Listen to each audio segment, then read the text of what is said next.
Welcome to Crime in Court. This is the 1996 Menendez brothers retrial. We are reading through the transcript. No video or audio, unfortunately. But it is fortunate that we have the transcript that we can read through, and it's fascinating to me. What's your favorite part about going through the transcript and like comparing it to the other trial? I just think it's really crazy to see the dynamic between the judge and the attorneys again. Like it is so blatant to me that there's some funny business going on. I mean, I'm not saying that they're corrupt or anything, the prosecution or the judge, but I do feel like they really had shown their bias in this trial. So I think it's apparent to me, and we're only on week 3. Oh, and speaking of, I don't have my tab up. Let me get that ready. So we are on week 3. We've gone through several different testimonies here so far. Hold on one second. So, all right, my spreadsheet here is up. So let's take a look. We are on week 3. We're at the very tail end. This is the Friday of the 3rd week of the trial. And we are going to be hearing from Amir Eslaminia, who went to high school with Erik. Let me make this a little bit bigger for you guys. Um, so he went to high school with Erik. He did not testify in trial 1. We've already heard from him his proffer, so we kind of know what he's going to testify to already. He's going to be on the stand Friday and Monday, and then Monday also is going to be Detective Zoeller, who's recalled in front of the jury. So we just heard a proffer that he did um, on a couple different topics, which was not in front of the jury. Now the prosecution is recalling him. So that's what we're going to go through in this episode. All right, let me get my screen up here. All right, so this is part 19. Let's get started. I have all of the main characters speaking here. So that would be Judge Weisberg, and then the attorneys for the state, David Kahn, Carol Nahara. For Lyle, Lyle's a separate set of attorneys. For Lyle is representing him as Charles Gessler and Terry Towery. And then for Erik, Barry Levin, who looks like um, Richard Gere to me in that picture, anyways. And then Leslie smirking Abramson in that photo. I just like that photo of her smirking. All right, let's get started here. So this is Friday, February 27th, and the following proceedings were held in court outside the presence of the jury. Court says, the people versus Menendez, they're in court with their lawyers, people are here. We are without the jury at the moment, sorry. The court has reviewed a memorandum filed on behalf of the defendants in opposition to the offer of testimony, and specifically a document referred to in the testimony of Mr. Eslaminia, who has been subject to hearings in this court outside the presence of the jury. Have the people had a chance to evaluate and review this memorandum? Mr. Khan says, yes, Your Honor, we have. The court says, okay. Let me then inquire, first of all, if the defense has anything further to offer other than what you put in writing. Ms. Abramson says, yes, Your Honor. The court says, what is it? Ms. Abramson says, a factual analysis tying into that writing and also an explanation on the record of the thrust of Erik Menendez's 402 motion with respect to the witness. The court says, okay. Ms. Abramson says, shall I proceed, Your Honor? Court says, yes. Ms. Abramson says, thank you. First, I want the record to be clear that we are objecting. The court says, Mr. Eslaminia, wait in the hallway. So they're arguing about him and he's in the room with them. Figures. Just want to let you know there is going to be a long argument. And just before Eslaminia, I don't know if I said that already, before Eslaminia actually gets on the stand. So there's going to be a lot of back and forth about this and about his testimony. They're objecting to his testimony coming in. They're objecting to the letter about the co-conspiracy thing, whatever. they're saying that Lyle, or, their Mr. Eslaminia is claiming that he has this letter from Lyle from prison, which is not specifically verified, and then saying that it was Lyle telling him do this and say that I asked to borrow a gun. And so she's going to explain why it shouldn't come in.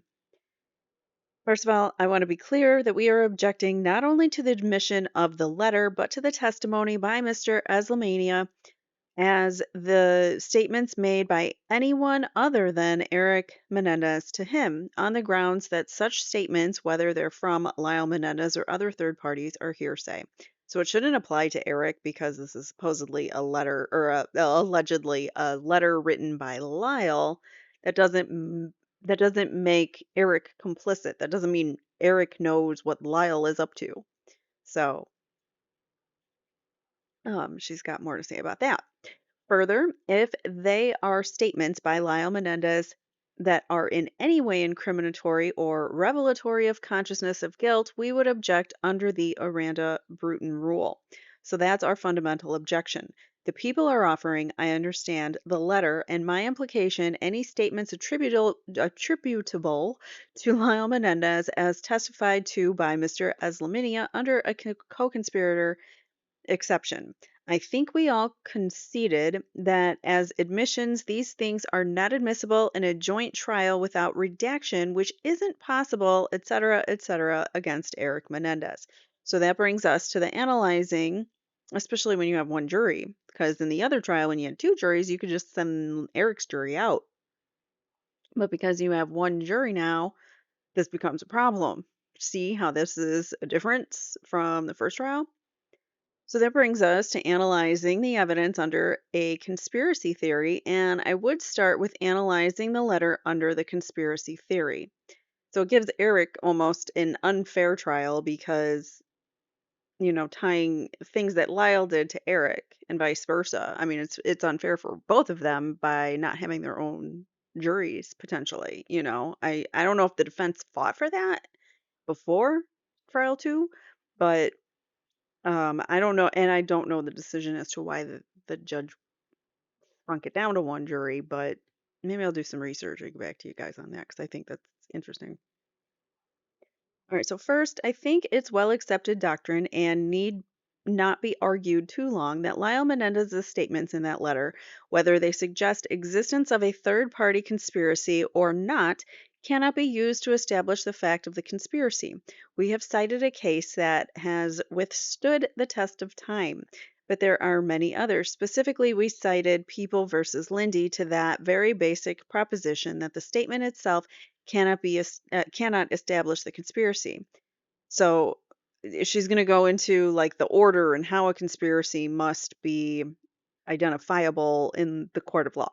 So there must be independent corroborating evidence to establish the existence of any conspiracy at that time. And it is our contention that a factual analysis of the events lead to the conclusion at the time that the letter was written, there was no conspiracy to fabricate the story, which is what the whole subject matter here, the story about Mr. Eslaminia loaning anybody a gun at any time prior to the homicides, did not exist at the time of the letter that the letter was sent, and is provable by the very terms of the letter, where it is clear that the story is being unveiled for Mr. Eslaminia for the first time. He cannot be participating in a conspiracy to say something if he doesn't know what the something is. So Mr. Eslaminia is learning this for the first time in the letter about this being asked to loan a gun to Lyle. So it is not yet a conspiracy because it's just a statement from Lyle at this point. What the letter appears to be is an effort on Lyle Menendez's part to form a conspiracy with Mr. Eslaminia, that the letter is an offer one half of an agreement, and the law of conspiracy requires that there be an agreement, then be an overt act, and at that point a conspiracy springs into existence. Then any statements made after the existence of the conspiracy by a person participating in the conspiracy may be admissible as a co-conspirator statement, depending on whether or not the person against whom it's being admitted is a member of the conspiracy. So there's a whole bunch of factors that come into play as to whether a co-conspirator's name can even come in, and she's saying that that wasn't met. Just to focus on the first part, whether or not there is a conspiracy at the time the letter is sent, I think by its terms there is not. If the analysis is that there is this offer to entertain into an agreement, there still is no, and if there's testimony that Mr. Eslaminia accepted this, there still is no overt act to establish the conspiracy. But whether this is an agreement or whether one could analyze this as an overt act, here there have to be three pieces. So an agreement, an overt act, and then the statement. The statement cannot be all three. It cannot be the agreement and the overt act and then qualify as a statement because whether on a time or an element analysis, the conspiracy can't happen until after there's an agreement and overt act. The statement is not usable unless the conspiracy already exists at the time that the statement is made. So you have to prove that the conspiracy or the fact that they've already agreed to conspire and then some kind of overt act has to happen and then a statement like this could come in. So it is our contention, first of all, that there is no conspiracy between Lyle Menendez and Brian Eslaminia. His name is Amir, but he also goes by Brian. His legal first name is Amir. Between Lyle Menendez and Brian Eslaminia at the time that the letter is sent. And I think the proof of that, the further proof of that is what can be gleaned from what is the factual record in this case. We have a very problematic factual record on a very crucial issue. I would submit to the court we have a highly unreliable factual record insofar as any support for the prosecution's position that there's a pre-existing conspiracy at the time this letter is sent. Here is what I can gather is the factual record. It all depends on an interpretation. First of all, we know he has testified there is no conspiracy, basically, that there was no conspiracy, or at least Erik Menendez was not part of a conspiracy at the time that the letter was sent. In fact, we've heard his testimony that he never had a conversation with Erik he never had a conversation that Erik was never a member of the conspiracy. I think she meant ever. They never had a conversation that Erik was ever a member of the conspiracy. He never had a conversation with Erik Menendez about fabricating this piece of evidence. But let me say this, I suspect the court doesn't find him credible on his testimony on the record. What then is the people's fallback to establish a factual record that there was a conspiracy in existence before the letter was sent? So she's saying Brian Eslaminia or Amir Eslaminia is not credible. So you can't go on his word. So then what's the next thing you're supposed to rely on to find a factual record? And that is to look at Detective Zoeller's notes. Here is the next step. So she says, well, all they're left with is Detective Zoeller's reports. Now, there's a great deal of difficulty with Detective Zoeller's report. So his report isn't even reliable either. So we've got a witness that isn't reliable and a report that's not reliable from the lead detective who's not reliable. First of all, it purports to be highly detailed. It is written 6 months after the interview with Brian Eslaminia, and it is based on 2 pages of extremely cryptic notes. So we now have to rely on Detective Zoeller's memory and Detective Zoeller's interpretation of things that he never recorded at the time of the interview because these 2 pages of notes do not lay out this story. the story that he claimed he was told by Mr. Eslaminia, and they are even more confusing than the report, which is sufficiently confusing in its own right. So the report's confusing.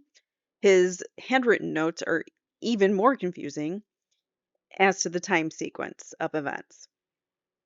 And I simply think it's very dangerous for my client and not appropriate for this court to rely on the implication of a report that was prepared in this fashion that was certainly not contemporaneous, or meaning it wasn't written at the time of the interview. It was written so far out of time that it shouldn't be admissible. 6 months is a long time from an interview, especially when you're a detective and you interview probably multiple witnesses a day. So there's no tape recorded record. There are no verbatim notes, and the report isn't generated for 6 months, which just is kind of fishy. All of it, all of it put together is kind of fishy, almost like the cops are trying to sway a certain narrative. Just saying. But having said that, even if you try to figure out a sequence, one thing we know is clear.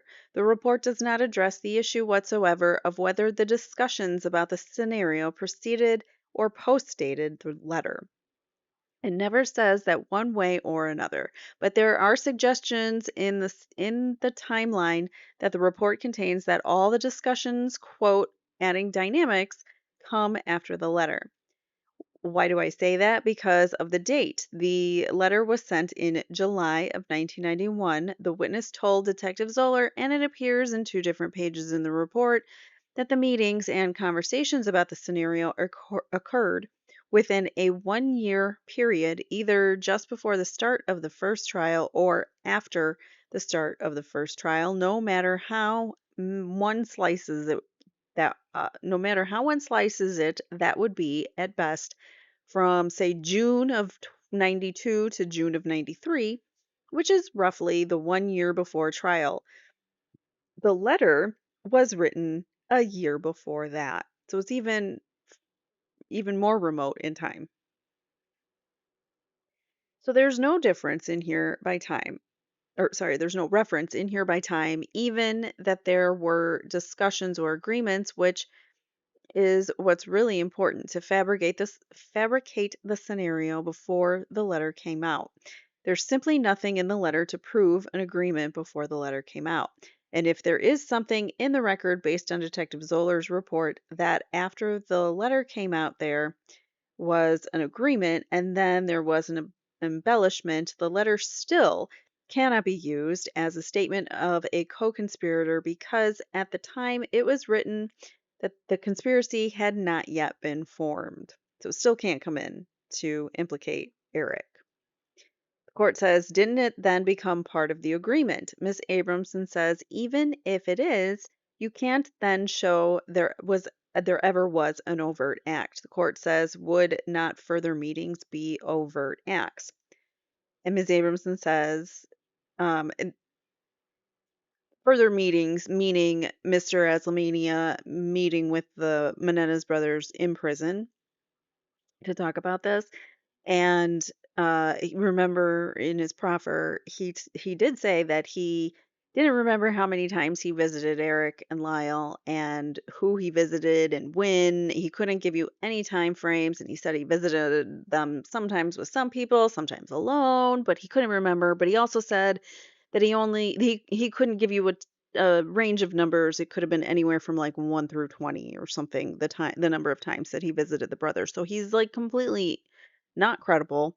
He's not cooperative, if you ask me, on the stand when he was being asked questions. He wasn't cooperative really for either side, and kind of came off as a jackass, if you ask me. um, but he just had an attitude like, I don't want to be here and I'm just going to give you whatever answer I want. So that's what the judge is talking about. The further meetings. Would Eslaminia going to prison and meeting with the brothers be an overt act? Ms. Abramson says, even if further meetings were overt acts, first of all, it's impossible to pin the witness down as to whether there were or there weren't, or what was discussed. Even if there were, the agreement and the statement cannot be the same thing, Your Honor, or else you would never need the rule that there must be a conspiracy. It has to do with the timeline. Even if the statement indicates agreement, even if we conceded that agreement does not itself make a conspiracy, there still has to be an overt act. The statement has to be made while the co conspirator is participating in the agreement. Since the conspiracy cannot exist until after agreement, the letter indicating agreement comes too soon to be used as a statement of a co conspirator. If I ask a third party, if I solicit a third party to go rob a bank for me, okay, and he says, okay, I agree to rob the bank for you, go rob a bank for me is not an admissible statement against a co-conspirator. All we have right now is an agreement. We still don't have any conspiracy. If the person I solicit then goes and buys a gun, then we have an overt act. Then we have a conspiracy. You can't then relate back to the original and now say it's a statement in furtherance of the conspiracy. Until the gun was bought, the conspiracy did not exist. She's got good arguments. I don't think it's going to fly with this court, but we'll see. We'll see what he does about Erik. This is one of the things, one of the big differences about, having two juries now, or having one jury now. You got to fight harder for your client because there are things that his her co-defendant, I guess is the word, the co-defendant might have done that might make your client look bad, and you can't parse it out. You're having a combined trial. Now you've got a combined jury, and it just goes to show that it's not fair to have these other statements and things come in. I don't know.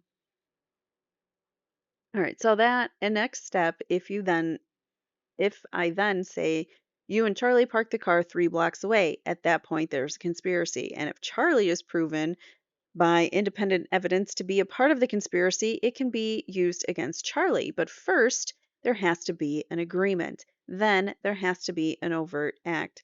Then the statement has to happen, and that's the flaw here. The statement by Lyle, excuse me, the statement by Lyle Menendez appears to be, by itself, the very terms of the letter. By the way it's phrased, here's what I want you to do. It's the offer to engage in this conspiracy cannot itself establish a conspiracy as an offer. Even if it's agreed, there has to be a further overt act and there has to be another statement, and that's not what the people are offering. They're offering the agreement. The offer to form a conspiracy is a statement of a conspirator, and it simply doesn't have that status until after the conspiracy has been formed and the overt act has been entered into. So that's the problem with the factual record. And I would urge this court, before it rules in this case, to allow so very damaging a piece of evidence in against my client, who obviously is not involved in the writing of this letter, that there should be a very reliable, specific, solid factual basis to find a conspiracy existed at that time, that there had already been an overt act, and this statement is subsequent to both things occurring because there's no evidence to support that. Moreover, there's no evidence whatsoever, no timeline that we can rely on as to when Erik Menendez supposedly joined this conspiracy. And in fact, there is a suggestion, and a strong suggestion in the letter itself, that Erik Menendez is not part of this conspiracy, or else there would have been no reason for Lyle Menendez to warn the witness that Erik's lawyer was going to call him a liar. There is a clear implication that, contrary to the people's assertion, that Erik uh, is not only not a part of this, but he will bust it. Like, he would say, "Don't do that. uh, think about what you're doing here." He's kind of like the straight guy. Like, they were making fun of him, like teasing him, I guess. X rated, who's the rapper that did some time with Lyle, and Lyle helped him get parole. Uh, X-Rated was on an interview. This was a while ago, maybe like a month or two ago. X-Rated was on a podcast or something talking about his time, teasing, hanging out with the brothers, talking about like the programs and stuff. And X-Rated would be always goofing around, and they had nicknames for each other, which was Erik was Serious Sheep, and I can't remember the others now. Oh, X-Rated is Black Sheep, and Um, I can't remember Lyle's, but anyway, so Serious Sheep, Erik has like he's known for having a very serious personality. Like they'll be joking around, and he would always like tell them to stop and stop goofing, and so that's why like they had that nickname for him, and that he was so serious because he could never have fun. But I mean, like in a loving way, they joked about it. So I could see how Erik would be like, "No, we're not doing that. No, we're not going to do that. Stop being, stop trying to lie about it. Just tell the truth or whatever." Is that what I think? Whoops, what I think Erik would have done. At least that's what they're saying here by he'll bust it. So I think by the terms of the letter, it shows Erik isn't part of this conspiracy, and by the nature of the letter, it shows there is no, in fact, conspiracy yet at that point in time. Now, there's another theory, and I think this is right, Your Honor. I don't claim to be the greatest legal scholar in the world, but it makes a certain amount of sense to me, and that is whether or not a conspiracy could never be proven solely on the testimony of co conspirators of accomplices. And all we have in this case to suggest at all any kind of interaction between these three people is the statement in the letter of Lyle Menendez, who's a co conspirator a co-conspirator slash accomplice in the statements of Brian Eslaminia, who, for the people's theory to be right, must also be a co-conspirator accomplice. And all we have to show that Erik Menendez ever all we have to show that Erik Menendez was ever in part anticipated in a conspiracy, participated. Okay, that's just really bad errors by the person writing up the transcript here.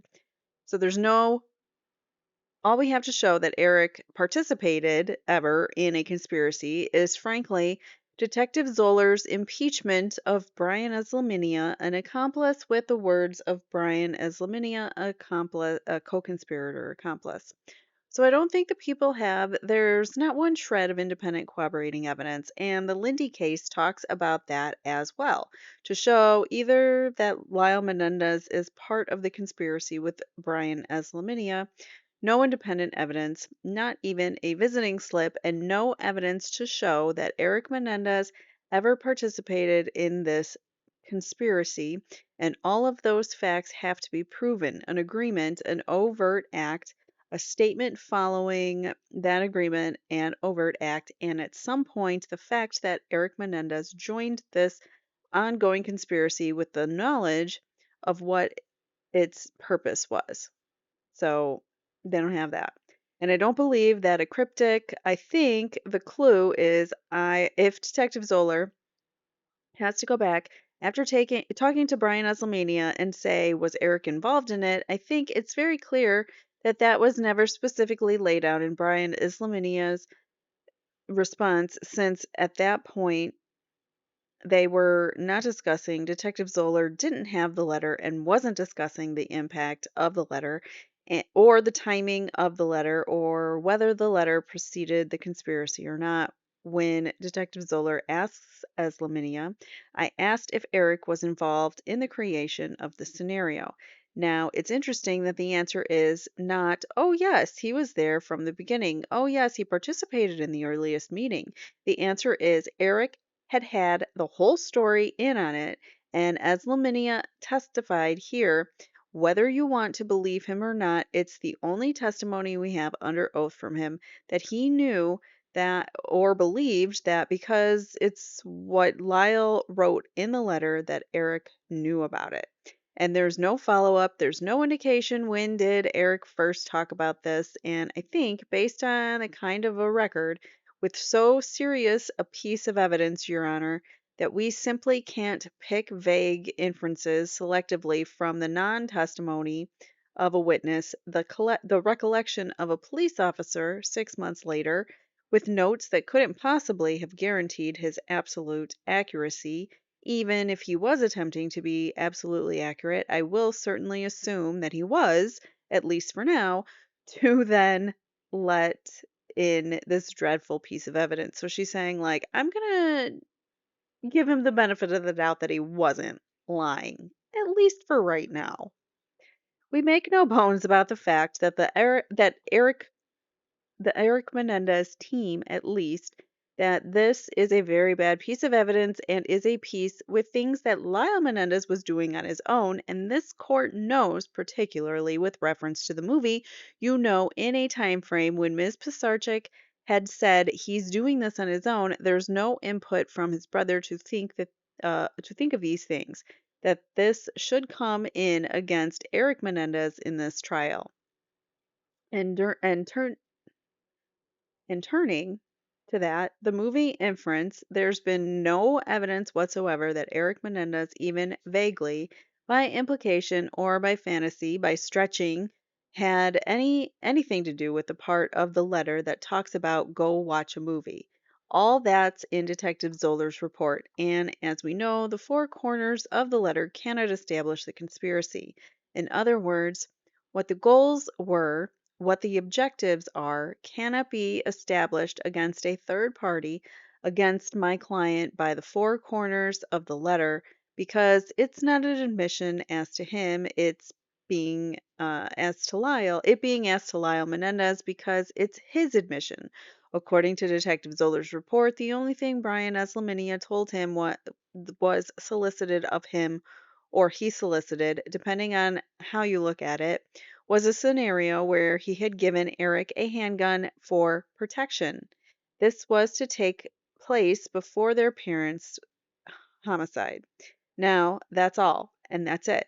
The other sentence here, quote, Erik and Lyle emphasized that the gun was due to fear that they had of their parents, end quote. Now, the only thing that's in Detective Zoller's notes at all about any of this is, quote, the gun was due to fear. That's it. There isn't anything in here about lending a gun to Erik sometime before the parents' homicide, fear of the parents, none of that. The notes, it's only with reference to what the scenario is supposed to be, is, quote, the gun was due to fear. So this idea about a movie was never discussed, does not appear in Detective Zoller's notes, is not testified to by the witness on the stand, appears only in Lyle Menendez's letter, and it would not satisfy me, but at least as a fallback, that part would certainly not be admissible in this joint trial. Am I forgetting something? Okay, Ms. Towery is reminding me there may be other factual things in the letter apart from borrowing the gun, and my objection would extend to those as well. I have some other concerns about the witness and what may be elicited, but I will reserve that until after the court makes a ruling as to whether he can testify about these things and whether the letter is admissible against my client first. The court says, any argument on behalf of Lyle Menendez other than what's in your written material. Ms. Towery says, may I have a moment? Your Honor, Ms. Abramson continues. I would cite the court to one other case, a more recent case that supports the basic two conspirators. Two wrongs do not make a right. It covers a number of issues, and that's one of them. It's couched in terms of an accomplice, but in the Lindy case, both terms are used interchangeably because of the concept of the reliability, I'm sure, and the later case, People versus Price. That's a 50-pager, one cal fourth, I don't know what that means. The court says, you're saying it covers the issue of conspiracy? Ms. Abramson says, it's couched in terms of accomplice. One accomplice can corroborate another accomplice, but I think it's the same concept in a conspiracy setting. Whatever this necessary fact is that, the court cuts her off and says, Are you saying there's some case that says a conspirator cannot testify that there was a conspiracy and that would not be sufficient by itself to establish a conspiracy? Ms. Abramson says, that seems to be what the Lindy case says. The court says, that's contrary to what we normally see. Ms. Abramson says, it's not. He can't say it. But there has to be corroboration, some independent evidence to corroborate. It can't be solely that the conspirator says, of what the conspirator says. In this case, there is no independent evidence whatsoever to corroborate Mr. Eslaminia on one. The court says, I'm not talking about overt acts. Ms. Abrams says, I'm talking about any kind of corroboration. In fact, in the Lindy case, they talk about the fact that there was evidence that the co-conspirator made the statement and the defendant against whom it was being offered had spent the entire day before the crime together, that the defendant had made certain inquiries about the accomplice's telephone number. There was some independent evidence that they at least had a relationship, and that wasn't sufficiently under the Lindy analysis. In this case, there's no independent evidence of any kind of contact between Mr. Eslaminia and Erik Menendez, and the only possible other evidence still comes from Lyle Menendez that in the sheets of paper found inside the cells is the word Brian E.S. But that's still the statement of Lyle Menendez as a potential conspirator. And we still have the statement problem that there's no corroboration of contacts with my client, because not only does there have to be a conspiracy involving Lyle Menendez and this witness for this letter to come in, or for this witness's conversations with Lyle Menendez to come in, there has to be proof that Erik Menendez at some point was part of this conspiracy, and there's no independent evidence of that whatsoever. I do not believe it is sufficient for Mr. Eslaminia to say, in fact, he didn't say it. You know, we have it third hand that Detective Zoeller says he said it, but that's not enough. The court says, okay. Mr. Gessler says, let me just reiterate our 352. This did not occur. None of the events in the letter occurred at the first trial, as the court well knows, being familiar with all of the evidence. In addition, it's a tremendous confusion of issues if the letter should come in because of the involvement of co-counsel of a lot of peripheral issues that I think certainly outweigh any probative value that might be found. And we, in addition, object to any statements by Erik Menendez made to Brian Eslaminia, if there are indeed any on the same ground that is that it is hearsay and Aranda. So same thing. If any statements about Lyle come in made by Erik, then they want that to be um, inadmissible as well. I am reserving other objections about the letter, Your Honor, waiting to see what the court does on that issue, and other objections about the witness. And so the court says, you mean as to specific portions of the letter, not the entirety of the letter, you have certain objections? Ms. Abramson says, well, I am very concerned about, and frankly, I'm at a loss to know how to deal with the fact that I seem to be featured in that letter.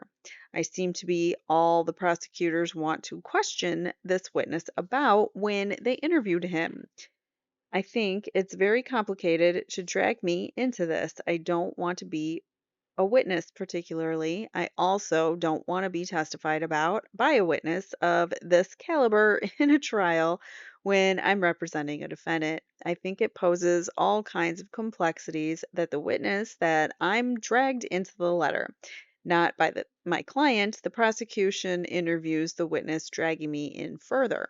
I've made certain offers of proof to this court before about what evidence I could give to impeach this witness, but frankly, I don't want to have to do that. I'd be very uncomfortable testifying. I'd be very uncomfortable testifying in this trial for a lot of reasons. Basically, one, I think lawyers should be lawyers and witnesses should be witnesses, and it's inappropriate if she were to testify. I then could not argue the case in final argument, at least with respect to this witness. Mr. Levin would have at least to do my part of the argument, if not all of it. I think it raises tremendous problems, and I think we should know right now, since this never happened. Neither defendant testified to this. The witness was not called. I can prove he was, in fact, never subpoenaed. Whether the people in proceeding with this are prepared to stipulate that this was never testified to in the first trial, and I think the court could make itself aware of that. Because if they fail to stipulate, I think we have a right to play the testimony of our clients to prove that it was never testified to, and I think that's a consideration that the court should weigh as well under the 352 with respect to this witness. The court says, okay, let me hear the people's position. Mr. Khan says, yes, the main problem with counsel's argument is that she focuses unduly on the police report and on the letter to the exclusion of the testimony of Detective Zoeller because she is holding Detective Zoeller to the report itself as if he had not explained or elaborated upon the conversations which he had with Mr. Eslaminia. But he made it very clear in his testimony exactly what he transpired here, and he provided sufficient information to testify all of those concerns raised by counsel. Detective Zoller made it clear that during the conversations that he had with Brian Eslaminia repeatedly made it clear that Erik Menendez was involved in this, that he had met with Erik Menendez, and he had these discussions with Erik Menendez, and that it was understood that he was going to be testifying in this scenario and that additional dynamics would be added to fit what was needed for the trial, and most of that, although not verbatim, is contained in a police report. Even the police report reflects that during these visits with Erik and Lyle, they discussed what Erik and Lyle thought he could do to help them in their case. So I would submit that what we have is a conspiracy. Counsel is focusing on a conspiracy as if it is the letter and the scenario outlined in the letter that is the conspiracy. But what the testimony established, both through Mr. Eslaminia and through the investigating officer, is that there was a conspiracy to present fabricated evidence and that what we have in the letter is simply clarification, an elaboration, an outline of what pre-existing conspiracy of that pre-existing conspiracy, which was established long before the existence of the letter. All right, I'm going to take a sip. That was these are some long arguments here. Hold on. All right. And Detective Zoller made it clear that it was his understanding from talking to Eslaminia that such conspiracy existed long prior to the letter, and the court confined that the additional meetings that were held following that conspiracy and prior to the receipt of the letter were overt acts in furtherance of the conspiracy, that all such correspondence and phone calls and conversations of such additional meetings on the occasions that any party went to the phone or went to county jail for the purpose of elaborating upon this conspiracy and working out the details were all overt acts in furtherance of that conspiracy. So, what we have here, the letter, is not the only overt act.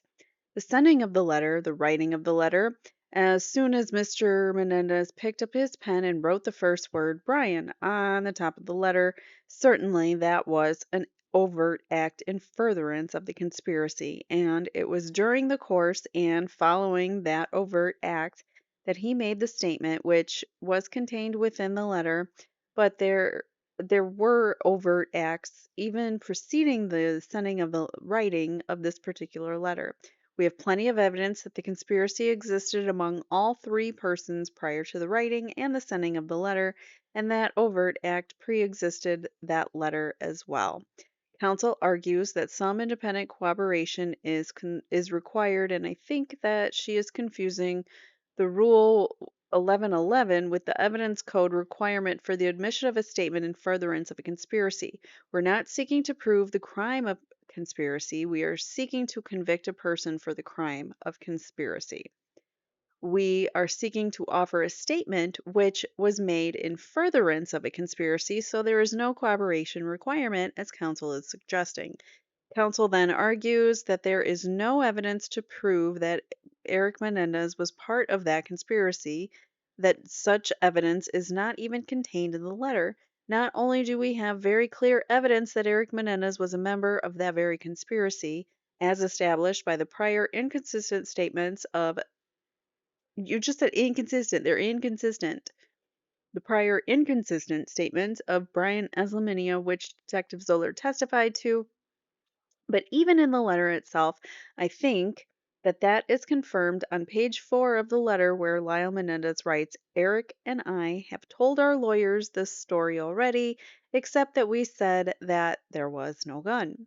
I think it's very clear from the letter itself that Erik Menendez was, at the time of the writings of the letter, as reflected in that letter, a member of the conspiracy.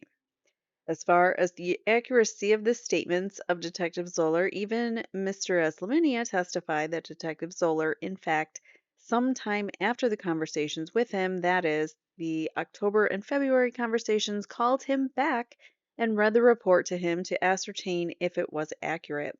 And he indicated that he pointed out no inaccuracies in the letter. I think that is sufficient to find that the report is in fact accurate. We just take cops' words for it, and in uh and witnesses who have inconsistent statements. We're just going to take their word for it. Judge, that seems really reasonable, don't you think? That's so stupid.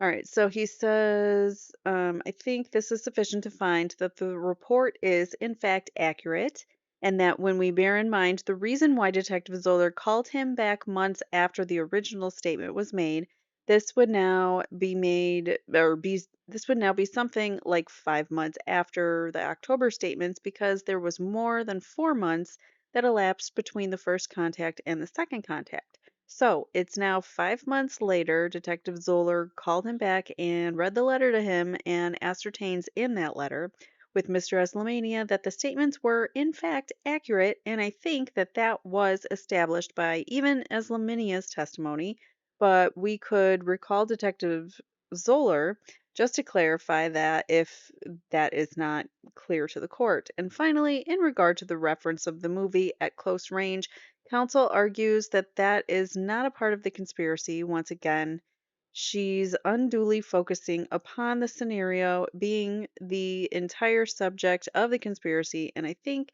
that what that this testimony established was that the conspiracy was something more. The conspiracy was to present false evidence and fabricated evidence, and this that it was Mr. Eslamania indicated. He even offered to do what he indicated to Lyle Menendez, that he would do anything he could. And he made it clear in no uncertain terms that in making that offer, he was willing to commit perjury. And apparently, that is what the defendants both spoke to him about on various occasions that they met with him and discussed the details. But as far as the movie At Close Range is concerned, that is simply another aspect of what he is willing to do. He was willing to commit perjury. He was willing to present false testimony. And just as the defendant should not be able to point to a single sentence in the scenario and say, well, there's no evidence that as part of that scenario that we arrived 20 minutes later, for example. 20 minutes later is reflected in the letter. There's no indication that 20 minutes later was reflected in any of the conversations that we previously had with Brian Eslaminia, just as they can't point to a detail such as that and use that as basis for invalidating the letter and saying this is not in furtherance of a conspiracy. So, too, they shouldn't be able to point to the movie or anything else that is referred to in this letter, all of which are statements made in furtherance of a conspiracy to present false and fabricated evidence in this trial. So, I would submit that that the court should find that the letter is admissible against both defendants as within the furtherance of a conspiracy. Ms. Abramson says, "May I reply, Your Honor?" Court says yes. Thank you, Your Honor. It is one thing. The biggest fallacy of Mr. Khan's argument is he cannot point to a single statement by either Mr. Eslamania on the stand on September 14th in his interview or in his original interview where he ever says that an agreement for him to fabricate existed before he received the letter. In fact, specifically, in the September 14th interview, he says the opposite, that the letter came first, and afterwards, I believe, was his words, and Detective Zoeller testified to this, afterwards came the meetings. All Mr. Khan can point to is that Mr. Eslaminia testified he offered to do anything. Now, offering to do anything does not create a conspiracy to do everything. He offered to do anything is the laughable, or sorry, is the language that he used. It is laughable that they try to spin it and say he'll do everything possible rather than I'll do anything to help you, like rather than I will do everything possible to get you out. Like so nefarious. Like you just change one or a couple of letters and it becomes a whole different meaning and you're misrepresenting the statement as well. So there's that. Ms. Averson continues, well, until someone accepts that offer, there cannot be the first of the three pieces one needs for a conspiracy. And so all we have is his offer. The acceptance we submit is Lyle Menendez's letter, and there is no evidence that there was an acceptance before he received that letter. You cannot argue that the act of agreement constitutes an overt act, or else there would never be a requirement for an overt act. There is a requirement for both agreement and an overt act for conspiracy. So, if Mr. Kahn's analysis was true and the word Brian was an overt act, then writing Brian on the letter, just writing the letter itself is an overt act, according to Mr. Kahn. Then every agreement or attempt to agree to meet someone else's offer or to make one of your own would by itself constitute an overt act. It's where the dog swallows his tail. The first fact is there has to be an agreement and then an overt act. If the letter is the agreement If the letter is the agreement, it is not the overt act and it is not a statement admissible. If the letter is the overt act, it still cannot be the statement that they want to use in furtherance because it's first establishing the conspiracy. The court says if you have an agreement, then an overt act. Does not the agreement then, Ms. Abramson says, no. The court says become admissible against the conspirators not as a declaration, but just part of the transaction that Ms. Abramson says not unless they're there. The court says if you join in the conspiracy after it's commenced, you take responsibility for all that has preceded. Ms. Abramson says, but you do not take responsibility for a statement made before the conspiracy existed. If the statement is the agreement. This is such a chicken before the egg kind of argument, and it's making my head spin a little here. And if the statement is the agreement, it cannot both establish the conspiracy, you need that agreement, and then a statement made in the course of it. The court says, no. If a statement is made to create the conspiracy, that's the statement of a transaction and by itself is not a declaration in furtherance of the conspiracy. It's part of a conspiracy and is admissible because it is evidence of a conspiracy itself. Ms. Abramson says, I don't know any case, Your Honor, that says if you have a conversation where you ask a third party, not yourself, if the third party has a conversation to establish a conspiracy and 4 years later I join that conspiracy without any knowledge of what the specifics of that agreement was, because by then the conspiracy would have transmogrified into a million other things against me that can be admitted, that statement of my not yet co-conspirator and everything in it, because at the time, in the act of making an agreement, that statement, there was no conspiracy. There was simply the first step in one, the making of the agreement. We're not just talking about whether the making of that agreement is admissible against the person who made it when it ultimately became a conspiracy. I admit it's admissible against who made it as an admission in any event as part of the agreement of his forming a conspiracy. But for it to come under the section of the hearsay rule, which is what we're talking about, and be an admissible statement of a co-conspirator, it has to be made at a time when a conspiracy has already been created, a little different rule. Now, I think when you have to analyze it based on who do you want to admit it to or admit it against, it's admissible against Lyle as part of the transaction, but until the statement is made, the conspiracy does not exist for the purpose of the admissibility of a co-conspirator statement. Now, Mr. Khan conceded that the need to corroborate the existence of a conspiracy in order to prove the crime of conspiracy, but the case authority says that in order to avail yourself to the exception to the hearsay rule to bring in a co-conspirator statement, it has the exact same elements as proving the crime of conspiracy. So, we do believe, Your Honor, and suggest to this court that you have to have independent corroborating evidence of the existence of an agreement, and there isn't any independent corroborating evidence here to prove the existence of the conspiracy of either the agreement of an overt act. If you want to look at the letter as an overt act, until it's done, there's still no conspiracy. So it is not a statement made with respect to a co conspirator that could be introduced against him until the overt act is completed, which is the letter. It can be both. The other thing to do, Judge, I'm beginning to have this kind of reality shock here about how we deal with words in police reports. Monstrous fiction is going on. It's sort of surfaced in what we've done in the last few days about past recollection recorded. But there is this fiction that if you read on the telephone a police report to someone 6 months after they have talked to you over lunch, they're supposed to remember every word you said, to be able to critically analyze over the phone or even in person whether or not every word in the police report that you, not they, wrote is true and accurate.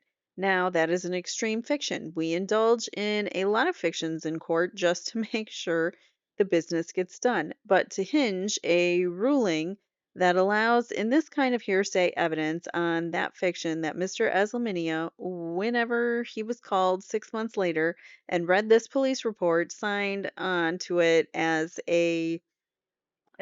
accurate, is truly ludicrous. I think the real flaw here, Your Honor, is not only can the people not prove that there was a conspiracy in existence before this letter was sent, but the only evidence we have on that time is what Mr. Eslaminia said in his interview with the people, which was that the meetings came after he received the letter, and so any notion that there's an ongoing conspiracy does not begin until after he receives the letter. He may have made an offer right up front. Until it's accepted, there's no agreement. And until the next meeting, there's no overt act, and therefore this cannot be a statement made after the occurrence of the overt act that established the conspiracy since it precedes it. Mr. Khan says, yes, when counsel says that there was no agreement in that case, I suppose she is taking that very literally. She's picking out particularly words such as, I agree to the following. But the law makes it very clear that to establish conspiracy, it's not necessary for the parties to say, we hereby agree to the following. The existence of a conspiracy can be inferred, and it can be inferred from their conversation and actions following a conversation. So even if we lift ourselves to the report and it becomes abundantly clear from the report that there was an agreement, such an agreement can be inferred from the report. First, we have Mr. Eslaminia testifying that I offered to do whatever I could, and that included the commission of perjury. And then the report says Erik and Lyle Menendez discussed what they thought he could do to help them with their case. Well, when someone says, I'm willing to do whatever I can, implying also perjury, and then they say, well, here's what you can do to help us, that's the agreement. The agreement is shown by that. And you do not need more specifics, words of, yes, I accept your offer and I want to do the following. They're telling him that they want him they want him to do. They want him to commit perjury. That's the agreement. He offered, they've accepted, and it goes on. It goes on to report how they discussed the scenario on various occasions. It goes on to say how Erik and Lyle Menendez emphasized certain things, such as that the gun was due to their own fear and that they wanted the gun because of their fear. So, if they are telling him, if they are emphasizing what it is that they want him to testify, how much more of an agreement can we possibly find than that? That is clearly an agreement. As counsel argues that there was no critical analysis of the report by Mr. Eslaminia, well, it doesn't take critical analysis when Detective Zoeller calls him up 6 months later and reads the report, which includes words such as, I met with Erik Menendez, I discussed with Erik Menendez, and Erik Menendez emphasized. That is not something that the witness is going to say. Well, gee, I don't remember if I remember saying that. He just wasn't critical enough in listening to Detective Zoeller. That's basically hitting him over the head with what clear indication that he met with the defendant, he discussed this with the defendant, and the defendant emphasized certain things. So, we're not talking about critical analysis, we're talking about just understanding what Detective Zoeller was saying. There was no indication he didn't understand what Detective Zoeller was saying. Clearly, he did, and he agreed even at that time. Take a shot. And she's been saying she's kind of mixed it up with at that point or whatever. So I haven't been highlighting that, but now she went back to at that time. Usually it's not her saying that at the time, it's other people, but and if you're not following, they say that this phrase at that time or as I sit here now, they say those things a lot during back and forth cross examination. So I've made it into a drinking game. Usually it's the at that time. Clearly, he did, and he agreed, even at that time, 6 months later, that Erik Menendez was obviously a part of the conspiracy. The court says, all right, Mr. Gessler. Mr. Gessler now argues. We'd just like to add one thing with regard to what Mr. Khan said that the actions afterward helped prove a conspiracy. The converse is true. The actions afterward are simply there. There was no such testimony at any time set forth in that letter presented in that trial. Court says, okay. I'm going to take a short break and we'll come out in about 15 minutes and deal with the issue. A recess is taken. All right. The following proceedings were held in court outside the presence of the jury. They come back.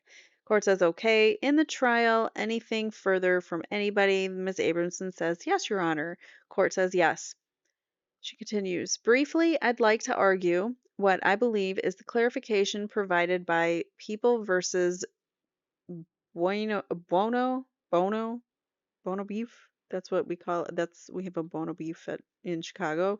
So I don't know. That's how I'm going to pronounce it. People versus Bono and People versus Cook, which cites it, supports the argument that I made earlier today. In analyzing this particular case, we have two different co-conspirators slash accomplices. One of them is Lyle Menendez, and the people seek introduction of an out-of-court statement of his. And as I've argued that subject to co-conspirator exception to the hearsay rule, it requires independent evidence of both the existence of the conspiracy and the participation of my client in the conspiracy, either before or at the time that the statement is made. And that summarizes 624 of whatever that is, some letters. Calgic. What Bono reaffirms is that the other co-conspirator, Mr. Eslaminia, is also subject to the cooperation of an accomplice rule under Penal Code Section 1111. In the Bono case, it talks about the degree of cooperation and the aspect that requires cooperation when the co-conspirator is testifying as a witness under oath subject to cross-examination. Court says, what was the issue in Bono sufficiently of the evidence to sustain a conviction of appeal on appeal. Ms. Abramson says, I assume so, Your Honor. Wait, what was the issue in Bono? Sufficiency was that the issue? Sufficiency of the evidence to sustain a conviction of appeal? She says, I assume so, Your Honor. I don't understand the question. All right, so now a conviction of conspiracy and whether or not there was corroboration of his testimony, the court says, well, yes, says Ms. Abramson, but there's cases that we cited to the earlier that indicate the rule for the hearsay exception is the same as for the conviction exception. There still must be independent evidence under 6.24. The court says, but a prima facie case has to be proven, not the type of evidence that sustains a conviction on appeal. Ms. Abramson says, but to make a prima facie case, it still has to be reliable evidence. We're talking about a serious federal and state constitutional issue having to do with confrontation and cross-examination. And I should indicate that we are also making the motion under the 5th, 6th, 8th, and 14th Amendments to the U.S. Constitution. We are talking about, in a capital case, allowing in an under cross-examinable, unsworn statement of Lyle Menendez against my client, which goes to the heart of my client's defense and to his credibility and the credibility of his defense. The rule is the same no matter what the purpose of the standard, Your Honor, if you're going to seek a hearsay exception to get around Aranda. And the Aranda-Bruton rule is one of the most strongly worded rules in support of the confrontation clause of any, and it makes it perfectly clear that the kind of prejudice that's produced by an out-of-court statement incriminating a defendant, it cannot be overcome by limiting instructions, is devastating, is on its face prejudicial. So that's the basic rule that the people are seeking to subvert here with the notion of conspiracy. To subvert that rule with the notion of conspiracy, there has to be independent evidence, even if it's prima facie.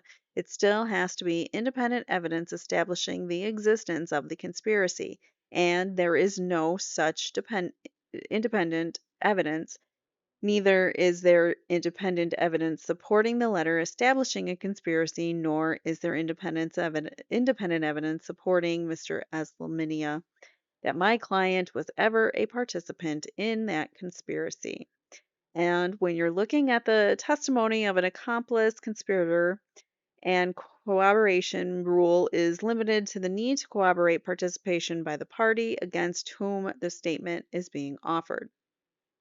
But I submit to the court that we don't really have a testifying accomplice to corroborate because in his testimony under oath and sworn, Mr. Eslaminia does not include Erik Menendez in such a conspiracy, nor does he give evidence establishing such a conspiracy at a time prior to the letter being given. He's being greened to do that. The out-of-court statement that he made to Detective Zoeller is what's being used to establish those elements. So we don't even have a situation where the accomplice is testifying openly under oath. I would submit to the court that even though it isn't necessary for this decision, Mr. Eslaminia's statements should be dealt with in the same way as Lyle Menendez if they're coming in through Detective Zoeller, which means independent proof of both the elements of conspiracy and client's participation. But even if 1111 only appears to corroborating my client's participation, there is no independent evidence whatsoever in this case to do that. We only have the statement of one accomplice co-conspirator on the one hand and other accomplice co-conspirator on the other, and the rule is long established that not in corroboration. Thank you, Your Honor. The court says, okay, anything further from the prosecution? Mr. Khan says no. The court says, all right. Let me take a sip before we get started on his answer here. Court says, all right. It's an interesting legal and factual issue we've heard substantial argument on. The people's offer of this letter is made against the defendant, Erik Menendez, who did not write the letter. It's not his handwriting, It wasn't sent by him directly. It was, from the circumstantial evidence here, a letter written by the co-defendant, Lyle Menendez. Most of the most of the argument that we've heard relates to the objections by Erik Menendez. Lyle Menendez does not have the same objections since these are admissions by him, his own statements, and he certainly cannot make the same arguments as the co-defendant. The people's argument is that this is evidence offered, a statement declaration by Lyle Menendez in furtherance of a conspiracy. An evidence code section 1223. Now he's citing some other evidence code that they haven't even been arguing. In this other section, in essence, it says that a declarant's statement is admissible if made while participating in a conspiracy to commit a crime or civil wrong and in furtherance of the objective of the conspiracy. And counsel have also referred to the rule of law that says that the rule of exclusion under the authority of Bruton and Aranda do not apply to declarations of a co-conspirator made in furtherance of the conspiracy. The conspiracy in this case, as argued by the prosecution, is not the conspiracy to homicide. Um, in this case, that conspiracy, if there was such, was long over by the time this letter was written. This is an allegation by the prosecution of a separate conspiracy. It's not one charged in this case. It's only alleged as a basis for the introduction of the statement. And the people allege that this conspiracy is one with its criminal purpose of fabricating evidence to be introduced during the course of an upcoming trial, to create evidence, to alter stories, and create a version of events to assist in the defense of the case. And this was a separate conspiracy alleged by the prosecution that arose after the completion of the criminal act that is alleged to be the basis for the charges that they're on trial for. The argument accurately reflects the state of the law that in order for such a statement to be admissible against the non-declarant, there must be independent evidence that a conspiracy existed and that the statement was made during the course of the conspiracy and made in furtherance of the objective of the conspiracy. And the thrust of the argument, to a great extent, deals with one, whether or not there has been independent proof of a conspiracy, and secondly, whether or not Erik Menendez was a party to the conspiracy, because for such a declaration to be admissible against a non-declarant, it has to be proved by independent evidence that the non-declarant was a participant in the conspiracy at the time that the declaration was made. Counsel are all aware that the burden of proof is one of proof by prima facie evidence, or prima facie proof is required the existence of the conspiracy. It's not proof by a preponderance of the evidence or proof by beyond a reasonable doubt, but prima facie proof, and conspiracies most often are not proved directly by direct evidence, but by circumstances and circumstantial evidence. In this case, we have an additional factor that's been argued here, and that's the situation of a witness who testified in the proceeding in this matter, this hearing, and was subject to impeachment by statements that he made prior to the hearing in support of the people's offer of proof, that there was a conspiracy at the time the statement was made. There has been reference to Mr. Eslaminia's testimony itself, as well as the testimony of Detective Zoeller that's reflected in the proceedings of this case. We heard testimony on October the 25th from Detective Zoeller, and we heard testimony earlier in the week from Mr. Eslaminia. And the court has to make certain findings of fact here as to whether or not there has been a prima facie case shown that the existence of a conspiracy and who were the participants in the conspiracy and when that conspiracy existed in relation to the letter that we've been referring to here. And as a factual matter, the court feels that it can consider the testimony of Mr. Eslaminia as impeached by Detective Zoeller in his testimony. So the court is saying Mr. Eslaminia is not trustworthy. So he has been impeached under the authority of California versus Green for the truth of the statements made by Mr. Eslaminia to Detective Zoeller, which in my view, establishes that there was shown here prima facie proof that a conspiracy existed between Mr. Eslaminia and the defendants to fabricate evidence, that there was meetings between Mr. Eslaminia and the defendants in the jail. They talked about fabricating evidence. There was an agreement to do so. This was an agreement to commit a crime.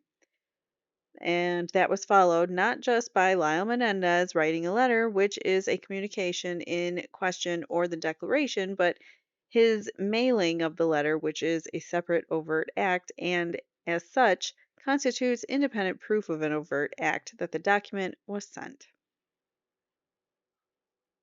So just sending the letter now is the overt act, according to this judge. This is not a situation where the police searched Lyle Menendez's cell and found this letter in the cell. The letter had to be mailed, and mailing of it constitutes an overt act, according to followed according to the testimony presented here, with further meetings between the individuals which were further overt acts. Therefore, the court finds that from the evidence presented, there was a conspiracy, there were overt acts preceding the communication, and there were meetings that occurred after the agreement and before the letter that was sent, which constituted overt acts. There were meetings after the letter was sent, so there are overt acts, both meetings before and after the letter was sent, and the sending of the letter itself constitutes an overt act as well. It's not a communication, it's not the declaration of Lyle Menendez, it's a separate overt act. And the court finds that all of these acts occurred as a time when Erik Menendez was a part of that conspiracy. And the court finds that the statement of Lyle Menendez was made in furtherance of the objectives of the conspiracy. And just an additional observation here, theoretically, it could be argued that the letter is not being offered for the truth of the matter asserted and therefore itself isn't hearsay and doesn't really fall within the hearsay exception of a declaration made pursuant to or in furtherance of a conspiracy. It seems to me that the communication in the letter referred or offered for the truth is that Lyle Menendez wanted Eslaminia to commit perjury. The actual verbiage in the letter and the story and concocted story that is displayed in the letter is not the communication as offered for the truth, but the fact that Lyle Menendez was telling Eslaminia, in addition to the actual story that he wanted to be put forth, that this was his request to communicate this commitment of perjury, and for that reason it is offered for the truth of the matter asserted, in my view, and it does fall within the exception of hearsay rule under section 1223, and so is admissible against the declarant and also is an authorized admission. So there you have it. Judge shows his bias once again, letting this come in, and he doesn't care how prejudicial it could be to Erik or whatever. So that is the nature of the exceptions under conspiracy declarations in an admission authorized by Erik Menendez because he was part of the conspiracy and this was done in furtherance of that conspiracy, and therefore it is to be received as to both participants in the conspiracy. All right, that's my ruling on that subject. You had some other objections as to the actual contact content of the letter. Ms. Abramson says yes, the court says okay. Ms. Abramson says, well, I've indicated already that one of them had to do with the movie business, which was not mentioned in the discussions that Mr. Eslaminia had with Detective Zoeller as one of the things that Detective Zoeller claims Mr. Eslaminia said he was discussed. So I don't think as to those that effort by Lyle Menendez to have Mr. Eslaminia talk about the movie can be said to be an authorized admission, as the court has used that term. But the other concern I have deals with this witness. There are two references to me in this letter. One of them, I think, casts me in a bad light, which is that I would tell this witness what I quote need, and which sounds like I am participating somehow in this effort. And I would ask that that be redacted. And the second part, which is just above the tagline, do not fall for any of Leslie's tricks.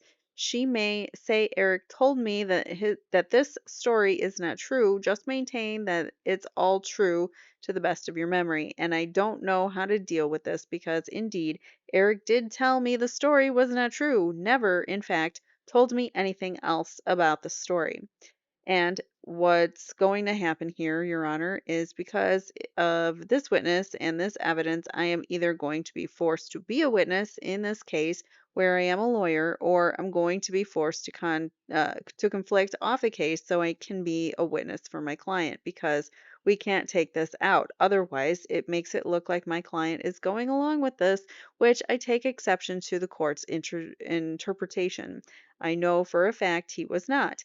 So we can't take this out because it tends to show that my client is not a willing go along in this conspiracy if there was one. But to leave it in involves me and includes me somehow in the evidence and gives certain suggestions about the proprietary of my behaviors, which make it very difficult for my client to be adequately represented by me. I mean, this is the hornet's nest, not of my or my client's creation, so I see real problems with that. In addition, the prosecution's obsessive interest in my contacts with this witness, as indicated by the nature of Detective Zoeller's notes, the entire conversation seems to spin around his contacts with me, also put me in a very particular position and one that puts my client in a very difficult position. If this witness is going to be questioned in front of the jury about contacts with me or conversations with me, that makes me a witness and I don't know how to deal with it, except to indicate that I think the court should exercise its discretion and not allow such an inquiry. Otherwise, it puts my client in a position where his attorney is being discussed one way or the other. I can't argue my credibility. I shouldn't even be examining a witness who's going to be mentioning contacts with me. I don't know how to argue the case in the end. I don't particularly want to get on the stand. I think that's inappropriate. And if all of this is going to be allowed to happen, honestly, I believe, Your Honor, that I have to conflict off the case. This is kind of not quite what's happening with Karen Reed, but it seems like almost like a prosecution tactic to get the good, the real strong attorneys off the case. Whereas in Karen Reed, like they're trying to make up stuff like Alan Jackson did things and needs to be kicked off the case and whatnot. And um just putting them on the witness list too. Like why the heck did Hank Brennan put Alan Jackson, Liza Little, and David Unetti, all three of her attorneys. Luckily she has a few more, but why did she the prosecution is a tactic. They're trying to intimidate and conflict off the powerful attorneys that they don't want to go up against. In my view, that's what I'm seeing. The court says, well, let me ask. You didn't intend to go into any interviews that Detective Zoller had in which you were mentioned? Ms. Abramson says, well, the court says, if you're examining. Ms. Abramson says, if my examination of the witness, I wasn't going to ask him, did they ask you about me? Did they ask you about our conversations? No. Court says, okay, was co-counsel or counsel for the defendant going to do that? Ms. Abramson says, I don't know. I can't speak for them. Mr. Gessler says, I can't say until I hear what the witness is actually going to say in the trial, Your Honor. And as the court knows from having heard him for the time that we have, nobody, including, I'm sure, the prosecution, can predict what this witness will say on the stand because he's a wild card, or even from minute to minute. So I can't tell the court if I'm going to go into it or not. The court says, okay. And as to this last phrase, Ms. Abramson, just before the end at page 1388G, I guess it is, Ms. Abramson says, yes. Court says, as far as your being a witness, as I view it, if at all, it would be only to corroborate whatever testimony your client gave. So he would, if he allows it, it would be for this reason. So that already kind of shows me he's leaning towards allowing her on the stand. You would not say anything other than what he told you, which is hearsay. So whatever his testimony is on the subject is the testimony, and all you could do would be to corroborate what he would say. Ms. Abramson says, well, no, I understand that. I don't have a conflict with my version being different than my client's version. The court says, I'm not saying conflict. I'm just saying, as it stands out, I don't see you as a witness unless you are a witness to impeach this fellow. Ms. Abramson says, right. The court says, who testifies about some conflicts between what he said and you said he said, but he said, they don't know, we know. They don't know, we know, we know. Yeah, whatever. From Friends. When they find out about um, Chandler and Monica. Ms. Amerson says, no, it's beyond that, Your Honor. Let me give you another twist on it. It's unclear right now. See, it's necessary for both Lyle Menendez and now Erik Menendez to prove that if there ever had been such a thought or scheme, it was abandoned long before the first trial, voluntarily given up. This is sort of a fabrication evidence. We have the non-spending evidence, the non-spending spending evidence. Well, this is one of those, and it's necessary for the defense to prove that the initiative to abandon this did not come from Mr. Eslaminia, but from the defendants, or both of them, either by themselves or through their counsel. So, and that brings us to the other part that was of concern to me, which is how we do explain to this jury that no such testimony ever occurred in the first trial. Not only that, Mr. Eslaminia did not testify, but that neither of the defendants testified to it. The court says that could be done by a stipulation or judicial notice. Ms. Abramson says, if they will stipulate, the court says, or whatever that something didn't occur. Ms. Abramson says, but here's the problem. Eslaminia has testified in his rather torturous, roundabout manner that Lyle Menendez told him, called it off at some time, saying he was now going to testify and he wanted to go with the truth. That's not the way I remember it. That's the problem. The court says, thank you. Ms. Amerson says, I have independent information that my client does not have that impeaches this witness. The court says, were you there when he got the call from Lyle Menendez? Ms. Abramson says, no. Court says, that's the issue, if he says that. Ms. Abramson says, oh, no, no, no. I wasn't there when he got the call from Lyle Menendez. I was there when I told him he was a liar and he wasn't going to testify. The court says, all right, so whether that becomes an issue, as to why he didn't testify, I don't know exactly how it would. Ms. Abramson says, because I don't want the jury to be left with the impression that he had a pang of conscience when he found out that they were guilty and was no longer willing to testify. The court says, well, I don't know. Ms. Abramson says, I think it's important to show. Court says, I don't know if his statement or if his state of mind is relevant at all as to why he didn't testify. Ms. Abramson says, I think it's the defendant's state of mind. It was their initiative. My client telling me this man's a liar and the story he's telling is nonsense is important for this jury to understand. My client's unwillingness to suborn perjury. The court can, yeah, if you're going to say that they're doing this whole conspiracy, then you have to play it out until the end to say they didn't do it. They backed off. They said, let's not. You have to play it out then if you're going to let it in at all. So that's not fair to bring it in and then act like, well, leave the impression to the jurors that it came into testimony in the first trial. The court can make certain legal rulings based on prima facie applications and facts. That doesn't mean the jury has to accept your view. The court says, of course, they have to make their own findings. Ms. Abramson says they have to make their own decisions as to whether my client was a party to the conspiracy and had this knowledge. And although my client may testify that he was not and did not, he's not the one who said anything to this witness. I am.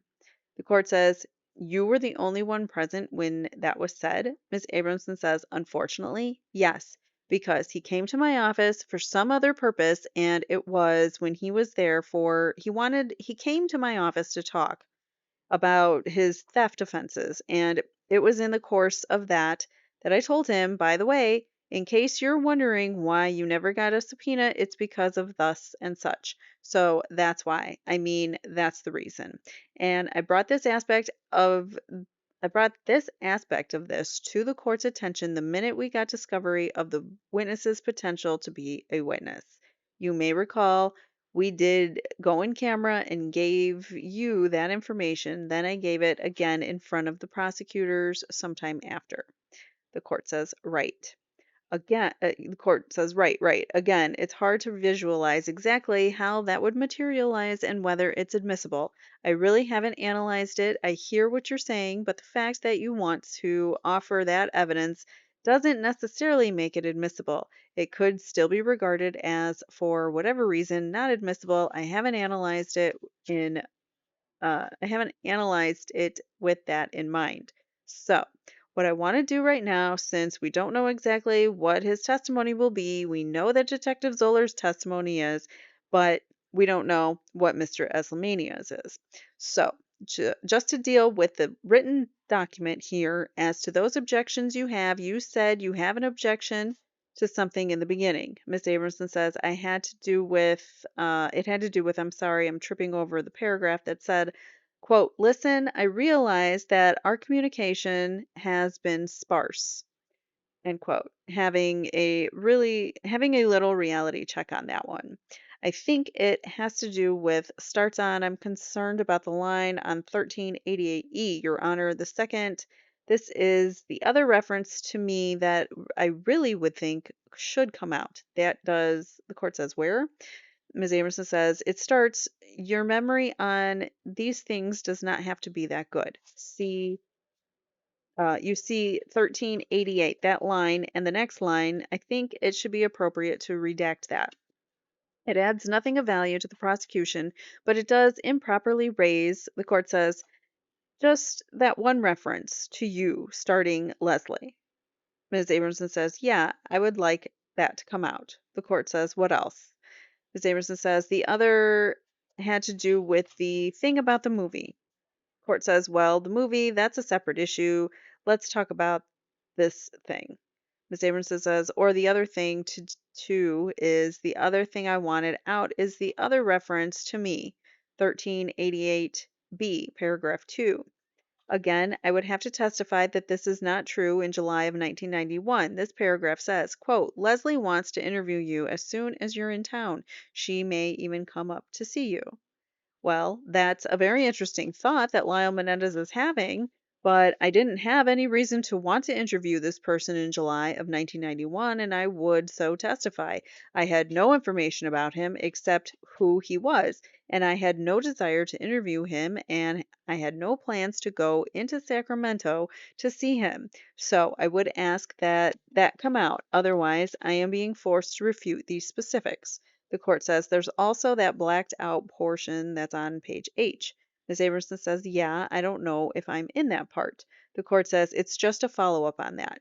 Ms. Amerson says, yes, it is a follow-up on that. The court says, okay, so we have two references to you specifically that you object to. We have that other one at the end that you had some problems with because it also has a quote from your client on G. It's not a real quote, it's just, Saberson says, yeah, part of a sentence. The court continues. So how did you want to deal with that? Ms. Aronson says, I think that's the real crux of the matter that can come out that hurts my client more by taking it out than leaving it in. That one I that that that one I think has to stay in just to corroborate what my client's going to say, which is, of course, he told me it wasn't true. He never would go along with that, etc., etc. So I think that has to stay in, otherwise it distorts the meaning to the detriment of my client. The court says, what is the position of Lyle Menendez as to the redaction of those two sentences or references?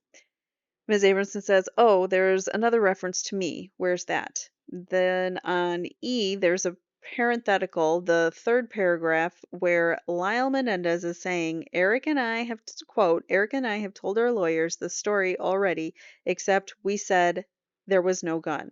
I don't know what this means. You will say there was." And then Leslie says, "But the boys said there was no gun. You say, well, I told Erik to say there wasn't a gun because of my mom." The court says, "Okay, and you're asking that to be removed?"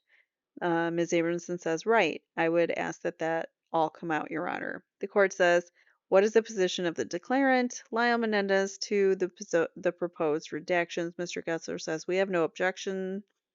What is the people's position? Mr. Khan, of course, objects. All right, so Mr. Khan says, "Will oppose that, Your Honor. I don't think that counsel should be permitted to just pick and choose what she likes about the piece of evidence and remove all of those portions of the evidence that she would prefer have to be removed. I think that if the item of evidence is admissible, it's admissible in its entirety. As far as those specific areas where she has identified what she has indicated as a problem or untruthfulness in the document, still, we don't have any testimony from her to that effect. We simply have her statement here in court, which has not been subject to cross examination. But more importantly, I don't think that the statements that she's referring to are prejudicial.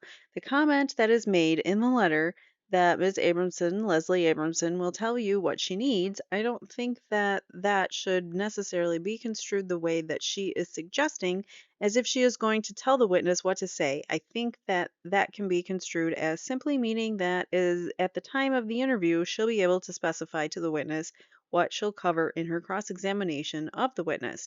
So I don't think that we have to assume that there is such a wrongful implication behind the statement that she is suggesting.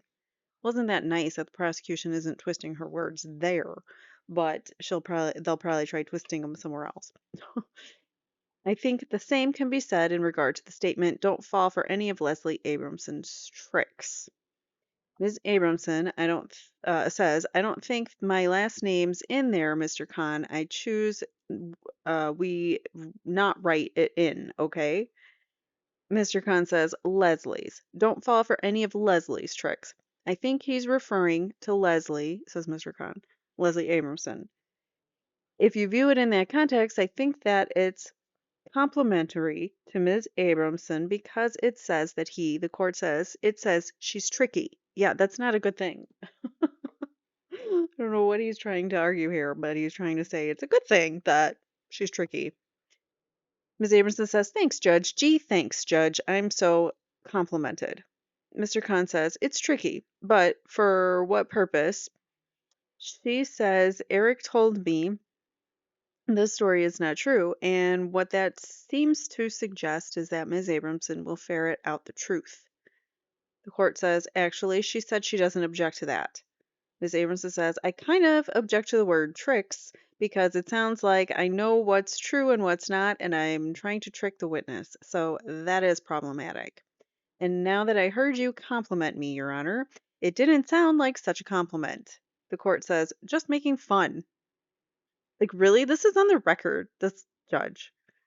What a jerk. Like, I really don't like him. And saying it's a joke in open court doesn't make it a joke. It still kind of makes it kind of inappropriate. Ms. Amerson says, "I know you are." And Mr. Khan says, "I think what she's suggesting is there is a slight disparaging aspect to it. There's no real demonstration of prejudice here simply because Lyle Menendez should have chosen his words in a way that she would have found more favorable. I don't think that that's reason to exclude it. If there was a real substantial issue of prejudice, then perhaps that would be an issue, but I don't see that here. The same can be said in regards to the comment that Leslie wants to interview you as soon as she is in town. She said that this is not true, but I just don't see the tremendous amount of prejudice involved, whether that is true or not true. It's understandable that an attorney would want to interview a witness who the defendants have indicated are potential witnesses in this case. I don't see any harm with that. So here he's playing the side like all of this stuff is not that bad. Like this is all stuff like in favor of the defense. Well, then why do you want it in? If all of this stuff is in favor of the defense, why do you want it in? It makes no sense that he's arguing for the defense right now. For Leslie, am I making sense? Like why does he want it? What's his purpose of using it? Is he going to bring it in and then try to twist and make it seem like Leslie is unethical? Because if that's what he's trying to do, then it's really slimy that he's like, oh no, it's not that bad. This is how I can perceive it. But is that how you're going to argue it? I don't know. So as far as the section that was blacked out in the document, that is, quote, once you are comfortable with your role, I see no reason why that interview shouldn't take place whenever she'd like. Once again, I see no prejudice in that. I just don't think that there is no legal necessity to go through the document and just cross out things that counsel would like to have crossed out. And then we get to the statement about there was one more I wanted to comment on, where it says on page 1388E in the discovery, quote, Erik and I have told our lawyers this story already, except we said there was no gun. Once again, the mere fact that the defendant claims that this was told to their lawyers doesn't pass any aspersion upon counsel. Again, I think the jury is going to learn that this witness was not called in the first trial. So, if anything, perhaps they'll conclude as a result of that that the lawyers recognize that he was not a credible witness and chose not to call him for that reason. So once again, if there were a legal necessity to do this, then I would agree that it should be done. But I don't think any necessity is shown, and I don't think that we should take these things out of the document that is admissible simply because counsel would like to see those things taken out.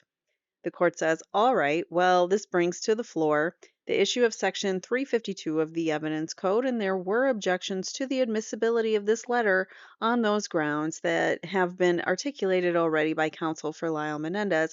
And to some extent, right now, these specific references are articulation of objections under Section under Section 352 by Erik Menendez. I've weighed all the arguments presented to me on the position of the defense that admission of the evidence is prejudicial and its prejudice substantially outweighs any probative value. However, I disagree with that. I think it's just the opposite. That it's highly probative evidence and its potential for prejudice is substantially outweighed by its probative value. However, there have been certain objections articulated here that relate to potential of counsel being a witness. It seems to me that to some extent, those issues can be obviated by redaction of this document. If it comes to pass that there is further testimony about this document from Lyle Menendez or in some other way, this document becomes an issue and there is a need to refer to matters that are now subject to objection and are to be redacted, then the document can be reconstituted in its original form. But at this point, I'm in agreement that certain references can be removed from the document. The declarant, Lyle Menendez, doesn't object to it. It doesn't appear to change in any material sense the thrust of the document, what it proves, or what it says. It's quite clear there is a scenario proposed by Lyle Menendez, a fabrication of testimony, and it gives great deal as to what is expected to be said. And as I said, it was adopted by Erik Menendez as furtherance of the conspiracy to which he was a party. But at this point, I'll agree to removing those references that we've just spoken about, which are on page B, the entirety of that second full paragraph, including the blacked out portion, and page E, the paragraph in parentheses, and page E, also the last word in that page on the continuation of that sentence up to the word needs. As far as objections to reference to the movie, that's just part of what occurs when a statement or act is made in furtherance of the conspiracy. This was part of what would reasonably be expected to be anticipated to be done by the conspirators to perfect their story to create detail for the fabricated story, and this is reference to a movie. And as Erik Menendez is a member of the conspiracy and this document was made, and he is equally responsible for its content, including that reference, so I can't see removing anything about that movie. Really? He didn't make the statement. He didn't know. Like, okay. Ms. Amerson says, well, the only thing is that in the interview with Detective Zoeller, which is the only factual basis upon which the court has to base the ruling, is already made about Erik Menendez's participation, or even more important, the nature of the conspiracy that he may have been part of. Mr. Eslaminia never mentioned these discussions or any discussions about pertaining or about pretending you saw a movie. So Mr. Eslaminia never mentioned this movie. I mean, it was limited solely to a scenario in which Erik is loaned a gun, and I think the court could imagine there could have been a discussion over a year or two on different subjects, but Erik only participated in one having to do with loaning a gun. And that's why this does not seem to fit into the scenario that we have a factual basis for believing was in existence at the time. Court says, well, the conspiracy was to fabricate a story, fabricate testimony, and the detail of it was worked out during discussions and negotiations. But the conspirators are always responsible for the discussions and negotiations while the conspiracy was ongoing.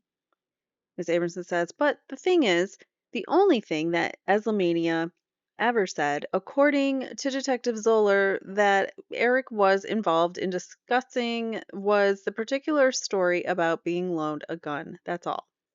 The court says, okay, this is just part of the overall fabrication. I think it's just part of the same conspiracy. So Ms. Abramson says, well, our objection to this in particular, Judge, is because it relates back, it connects now my client improperly, not through his own words, to a different effort to fabricate involving the same movie, which is Lyle Menendez's 1990 efforts with Jamie Pisarcik. And this would relate back to that, even though there's no evidence that Erik Menendez was involved in this or any other conspiracy at the time. And that's the concern that I have. It has a linkage that's unjustified. Since Erik did not write this letter, since Eslaminia didn't say he discussed this issue with Erik, that's my concern. The court says, well, really, this is an objection on the grounds that this is beyond the scope of the conspiracy. That is overruled. This declaration is clearly within the scope of the conspiracy and in furtherance of it and under 352 grounds. Again, the probative value substantially outweighs any potential prejudice. I won't delete this portion of it based on those arguments. What else do we have with regard to Mr. Eslaminia at this point? Ms. Nahara says, that's it. The court says anything before he testifies. Ms. Abramson says, well, I just want to go to the bathroom and slit my wrist, but that shouldn't stop you, Judge. Wow. Wow. I can't believe she said that. The court says, well, you're wearing red today. Wow. Like, he was just like, go ahead, do it. Ms. Emerson says, it'll all fade. Red and black, it's all black. It'll all fade. The court says, we'll take a recess. We have to get the jury out here also. And we also have a juror who has to leave at 3:30, so we won't get that much in. So this is a shorter day. So we are going to we're going to get through all of this day, which is the 27th, and then we'll get to the 30th, which is where he continues his examination and goes into Detective Zoeller's testimony. All right, so the court says we'll take a recess. We have to get the jury out here also, and we also have a juror 3:30. We won't get much in. Ms. Abramson says, why don't we recess? My heart will stop pounding. We can start on Monday. Have a fun weekend. The court says, well, I'll tell you this. I don't know if you feel that you can complete this now or you want to start now and finish it off on Monday or go on to some other piece of evidence. I'll leave it up to the parties. Ms. Abramson says, I vote that we go on to some other piece of evidence permanently. The court says, or we can start now. Mr. Khan says, I'm ready to start now. Ms. Abramson says, you're such a workaholic. He's afraid he's going to lose his witness. Court says, let's get the jury over here. Little funny banter, I guess. It's funny. All right, so the court says, oh, sorry, I forgot to say, we're back. The court says we'll get the jury out, and the jury entered the room, and the following proceedings were held. Court says, how are you doing? The jury is back in court. You were here since 8:30, and actually, we were here since 8:30, quite frankly. We've been working in court litigating issues. It's my fault. I should have anticipated it was going to take longer than I thought it would. And I could have excused you for the morning and just had you here in the afternoon, but it's not the fault of the lawyers or the parties involved. It's my fault for taking a little longer than I expected to take. But we're now ready to resume, and we have a juror who has to leave at 3:30. So we'll just go in until 3:30 and pick up again until with this on Monday. The people may call their next witness. Mr. Khan says people call Mr. Eslaminia. Amir Eslaminia is called, sworn in, and direct examination begins. Mr. Khan says, Mr. Eslaminia, do you know a man by the name of Erik Menendez? Yes, sir, I do. And would you point to him? Miss Abramson says, stipulate that he knows my client. The witness says, he's right there, pointing. The court says, it is a stipulation, and also the witness is pointing to the defendant, Erik Menendez. Mr. Khan says, and do you also know a man by the name of Lyle Menendez? I do. And do you see him in the courtroom? I do. I see him right there, pointing. Mr. Eslaminia, can you tell us when you first met Erik Menendez? It was my final year of high school. I believe that was 88-89 school year. And where were you going to high school at the time? At Beverly Hills High School. And did he also go to the same high school as you did? For a year, I believe, yes, he did. And is this how you met him? By going to the same high school? Yes. The court says get closer to the mic, pull it upwards towards your mouth, get close to it. Mr. Khan says, after you met the defendant, did you socialize with him? Not immediately after I met him. Now, after the homicides of Jose and Kitty Menendez, did you see more of the defendant, Erik Menendez? Not more, because we were in the same class together, so we would have to see each other.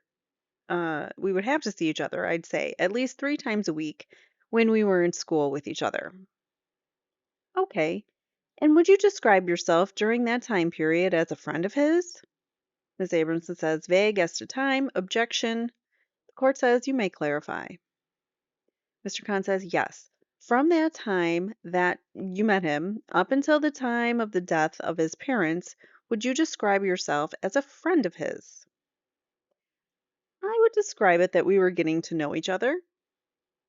And from the time of his parents' homicide up until the time of his arrest, in this case, how would you describe your relationship with him?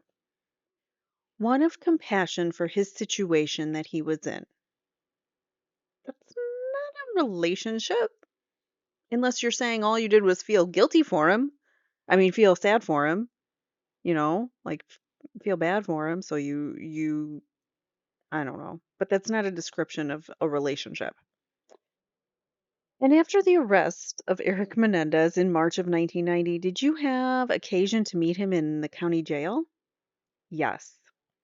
And what was your reason for visiting him in the county jail? Objection, Your Honor, irrelevant, overruled. The witness says, just to visit. Mr. Khan says, and is that because you still regarded yourself as a friend of his? Objection, leading, sustained. And was it a friendly visit that you had with him? Yes, friendly visit. So you indicated that you felt compassion for him earlier. Did you feel compassion for him during the time that you visited him in the county jail? Objection, leading, overruled. You may answer the question. The witness says, particularly then, because at that time I still believed Erik to be innocent of the crime and therefore innocent and sitting in jail. So yes, I'd say that my sympathy increased. Mr. Khan says, now prior to the time that you began visiting Erik Menendez in county jail. Did you know the defendant, Lyle Menendez? Only by reference. So you had heard his name mentioned by someone? By Erik. After the arrest of Erik Menendez in March of 1990, did you meet Lyle Menendez? Yes. And where did you meet him? In the county jail. Did you go to visit him there? Yes. And what was your reason for visiting Lyle Menendez in the county jail? To visit Erik's brother. Yes, he's Erik's brother, but what was the reason for you to visit Erik's brother? There was various reasons, I'd say, to see his well-being, see how he was, and then later it culminated in an idea by which I would render testimony that would be beneficial to his defense. This guy has an agenda, if you can't tell already. And we know from his proffer that this is going to be some wild stuff. So his answers are going to be a little crazy. I have a feeling. All right. And how did it come about that there was a decision concerning rendering testimony that would be beneficial to his defense? Well, after it had originally happened again, they had not told me that they were guilty of the crime, and Erik would venture as to who could have been guilty of the crime. Maybe the head of Coralco, which is one of the companies that Jose Menendez was a president of or executive of. I don't know what his role was exactly. Which is the parent company of Live Entertainment, I believe, at the time, and different things. And he would ask if there was any way I could find out by asking around, and he'd say he'd keep me informed as to any way he could, any way that I could help. Then this culminated in not Erik asking me because I believe he wanted to save face, but rather Mr. Lyle Menendez asking me if I would or that he would write something to me and let me know how I could help. Then, sometime after that, when I moved away to Sacramento, I'd say maybe, I'm not sure how long after when I was in Sacramento, I received a letter from Lyle outlining exactly what was necessary for me to say to his attorneys. I can't believe they let him go on and on like that, but okay. Now, before you indicated that at some point you received a letter or a document from Lyle Menendez, is that correct? I'm sorry, would you repeat that, sir? Yes, you indicated at some point you received a letter from Lyle Menendez. Yes. Prior to the time that you received a letter from Lyle Menendez, did you have conversations with Lyle Menendez in county jail concerning testifying in his behalf? I don't believe so, sir. You don't believe so? Witness shakes his head. Did you previously tell Detective Zoeller, investigating officer in this case, that you did have such conversations with Lyle Menendez? I might have. So are you saying that you do not recall whether or not you did make such statements to Detective Zoeller? Ms. Abramson says, I'm going to object, Your Honor, leading and suggestive. Court overrules it. Witness says, yes. I don't recall whether I made those statements to Detective Zoeller. However, if you allow me to clarify, when we were talking with Lyle Menendez, it was as to what I could possibly do and nothing concrete until the letter was laid out. Mr. Khan says, now, do you recall, did you have a conversation with Detective Zoeller on October the 12th of 1994? Yes, I did, over lunch. And at that time, can you tell us, first of all, where that conversation with Detective Zoeller took place? It took place in a restaurant by the name of Seba's. I don't know how it's spelled phonetically, or at least how it sounds, Seba's. And that is in San Mateo, California. And can you tell us how it came to be that you met Detective Zoeller there at that restaurant? I'm sorry, I don't know what you mean. Yes, what was the occasion upon which you were meeting with Detective Zoeller? What was the purpose for that meeting? On my behalf or Detective Zoeller's behalf? Yes, I'm asking how that meeting came about. I don't recall that. Did you contact Detective Zoeller? I don't recall. Do you recall if Detective Zoeller contacted you? I recall that. And after he contacted you, did either you or he request a meeting? Yes. And do you recall who was the one who requested a meeting? I believe it was Detective Zoeller. And as a result of that request, you met with him in a restaurant on October the 12th of 1994. Yes. And at that time, did you tell Detective Zoeller about some conversations that you had had with Erik and Lyle Menendez? Yes, I did. And at the time that you told him those conversations in October of 1994, did you also request that in exchange for your proposed testimony, perhaps he or the prosecution could do something for you? I don't think it was an exchange or something being done for me. I told him that I had warrants and I'd like those warrants, if he could, to punch them into the computer and take them away. So I'm not asking for anything in exchange or for something to be done, but I have these warrants and could you make them go away? Isn't that doing something or doing something in exchange for something? Yeah. He says, "And make them go away until I finish school and can come down and take care of these." So, did you feel that you were telling Detective Zoller during that time, during your conversation with him in October of 94, some information that could be helpful for the prosecution in this case? Miss Abramson says, "I'm going to object to the form of the question." Court says sustained. Mr. Khan says, "Was it your intention at that time?" Take a shot. Even if you're not drinking, which obviously, like, I'm not expecting that you are, take a shot of water or something, like, stay hydrated. Like, it's a reminder to stay hydrated at least. So let's all take a quick drink. Drink of whatever. All right. So Mr. Khan says, was it your intention at the time that you met with Detective Zoller to provide him with some information that could be helpful for the prosecution in this case, with the understanding that you could receive something in return?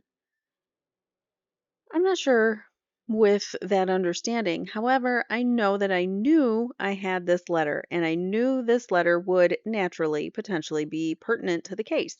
After finding out about Mr. Lyle Menendez's guilt, having this letter, I wanted to, since my name was mentioned in the first trial, I wanted to. Ms. Abrams says, Your Honor, I'm going to object to the answer as a non-responsive and as A, not responsive, and B indicates hearsay. Finally, she's objecting to not responsive because he just keeps going on in tangents, if you haven't noticed, and I think it's not really answering the question. He's trying to get his own narrative in and he's got his own objective out there on the stand. The court says objection sustained, it is not responsive. Objection sustained, the answer stricken. The witness says, I apologize. Ms. Abramson says, jury admonished. The court says the jury is admonished to disregard the entire answer. Mr. Khan says, when you told Detective Zoller about the letter that you had received from Lyle Menendez, that was on the same day that you told him about the warrants that you had outstanding. Is that correct? Yes, same lunch, 1 hour period. What type of warrants did you have outstanding? They were primarily traffic tickets. There was one petty theft warrant that I was missing 200 hours of community service on. And by warrant, what are we referring to here? Is an order of the court that you were arrested for failing to fulfill your responsibilities in connection with that case. Is that correct? If that's what a warrant is, sir. And did you also advise Detective Zoller in that regard to something concerning your girlfriend, Shannon Hoff? Yes. And what did you advise Detective Zoller concerning Miss Hoff? Well, I said she also has warrants, and if you can take care of mine and hers, that would be doubly swell. I cannot believe the prosecution is putting this jackass on the stand, but here we are. What type of warrant did she have on her? I think she ran a red light. It was a traffic warrant. And I would like to show you what has been marked previously as 121, a letter contained in a white envelope showing you 121. Do you recognize this envelope and letter that I'm showing you now? Yes. You may remove the letter and take a look at it real quickly. Sure. Do you want me to read it or just, no, you don't have to read it. Does that appear familiar to you? Yes, I believe this is the letter and envelope. Can you tell us if you recall when it was that you received that letter from Lyle Menendez? I can tell you, or I can tell only by the postage stamp that it was 1991, July 9th. And where were you living at the time that you received that letter? I was living at 1852 Morris Avenue in Sacramento. Thank you. And did you, during your interview with Detective Zoeller, give him something as sort of an indication of your intention to eventually provide him with this letter? Objection, Your Honor, leading overruled. The witness says, yes, I gave him, I believe, the seventh page or something. Mr. Khan says, you gave him the actual page from a letter or a Xerox copy of the page. It was a Xerox copy. So you wanted to show him that you did, in fact, have the letter. Have the letter? Yes. But you were unwilling to give him the letter at the time. Objection leading sustained. Mr. Khan says, were you unwilling to give him the letter at the time? I wasn't unwilling, but I wanted him to know I actually had the letter. Why didn't you actually turn over the letter to him that day? I don't know. I thought I might be guilty of something. I wasn't sure of the magnitude of the case. I was nervous. I didn't want to be culpable for anything. So, did you want to see if the prosecution and the police were interested in helping you out with your warrants first? Well, I thought that would be good, but my warrants would just be having to show up. It wasn't like I said, some major thing that was holding back. Naturally, I knew if I engaged a copy of and gave a copy of the letter by law, I would have to give the rest of it. Uh-huh. And now, during that conversation with Detective Zoller, did you tell Detective Zoller that during these visits, the visits that you had at county jail, during these visits with Eric and Lyle, they discussed what Eric and Lyle, thought he could do, meaning could do to help them in their case? Did I tell Detective Zoller that Eric and Lyle and myself sometime in the past had talked about how I could be beneficial to the case? Yes. Yes. So you did make that statement to him? I believe I did. And so did you tell him that statement because it was a truthful statement? I believed it to be true, yes. Is it your testimony today that you did have conversations with Eric and Lyle Menendez in which you discussed what they thought you could do to help them with their case? Yes. And what did Eric Menendez indicate to you that you could do to be helpful to his case? Well, rightly or wrongly, he was, well, first impressions are the most lasting. It was my first impression, or reputation rather, in school. Objection! Like, where are you going with this? Like, not non-responsive again. He says, it was my impression or reputation, rather, in school was, a mischievous guy. And so he thought that I would know people. And through those people, I could find out who, in fact, took the lives of their parents. What else? What other discussions did you have with Eric Menendez concerning how you could be helpful to this case? Not so much to his case, but to his well-being. And did you have discussions with Lyle Menendez? Like, ask a follow-up on that. Like, how so? Like, what more, explain that. Did you have discussions with Lyle Menendez concerning what you could do to be helpful to his case? Not so much, no. So he didn't have conversations about what I could do to be helpful to you. That kind of puts that whole question to bed there. about whether there was an agreement before the letter or not. Well, let me ask you this. Did you tell Detective Zoller on October the 12th of 1994 that it was discussed by the three of you that you would testify to a scenario where you had given Erik Menendez a handgun for protection? Did I say that to Detective Zoller? Yes. It was never discussed between the three of us. He didn't answer the question. Did you say it to Detective Zoller? That's a yes or no question. But his answer is, it was never discussed between the three of us, like me, Erik, and Lyle. So he didn't answer the question at all. Who was that discussed with, if it was discussed? It was written in a letter, which you have, and discussed somewhat over the phone between Lyle and myself when I was living in Sacramento. When I refer to either one of them, I refer to both of them as a group or together as a unit.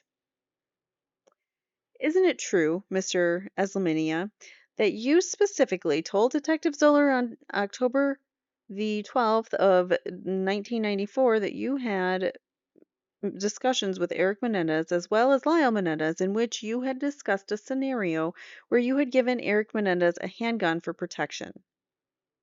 I don't recall saying that. However, Detective Zoller has told me that I said that. Objection, Your Honor, hearsay. Overruled. The answer will stand. Had you finished your answer? The witness says, no. I think it was maybe Les's interpretation when I said Erik and Lyle that that particular scenario was between Erik and Lyle, or maybe he heard Erik and Lyle when I said the boys or Menendez. I'm not sure. Mr. Khan says, okay. Now, have you previously seen a police report that I am citing from? Yes, I have. And sometime after your interview, how is that really specific? Have you seen a police report that I'm citing from? Like, how do you know what police report he's citing from? And sometimes after your interview with Detective Zoller, didn't Detective Zoller call you back and read you the police report to see if it was accurate? He called at some time in the morning, the morning time, to see if it sounded all right. And did you understand that Detective Zoller was checking for accuracy? No. I'm going to object to the form of the question, Your Honor. Assumes facts, not in evidence. The court says overruled. The answer will stand. This judge. Mr. Khan says, so when you tell us that you thought that the police officer wanted to see if it was all right, but you didn't understand he was checking for accuracy, what do you mean when you say he was checking to see if it was all right? Or if it was, yeah, if it was all right. Well, I mean that I thought he was checking to see if it's a fair encapsulation of the events that occurred. And given that it was a police report, then I'd have to say it was fair that by its nature there would have to be he says reductions, but I think he means redactions. Did he read that sentence that I just referred to, that it is then discussed by the three of them that Amir would testify to a scenario where he had given Erik a handgun for protection? Well, does that mean Erik and Lyle discussed it between themselves, or does that mean I discussed it particularly? My question to you, do you recall Detective Zoller reading that sentence to you? I hope that the prosecution regrets calling him just because he's a difficult witness. I kind of hope that they do.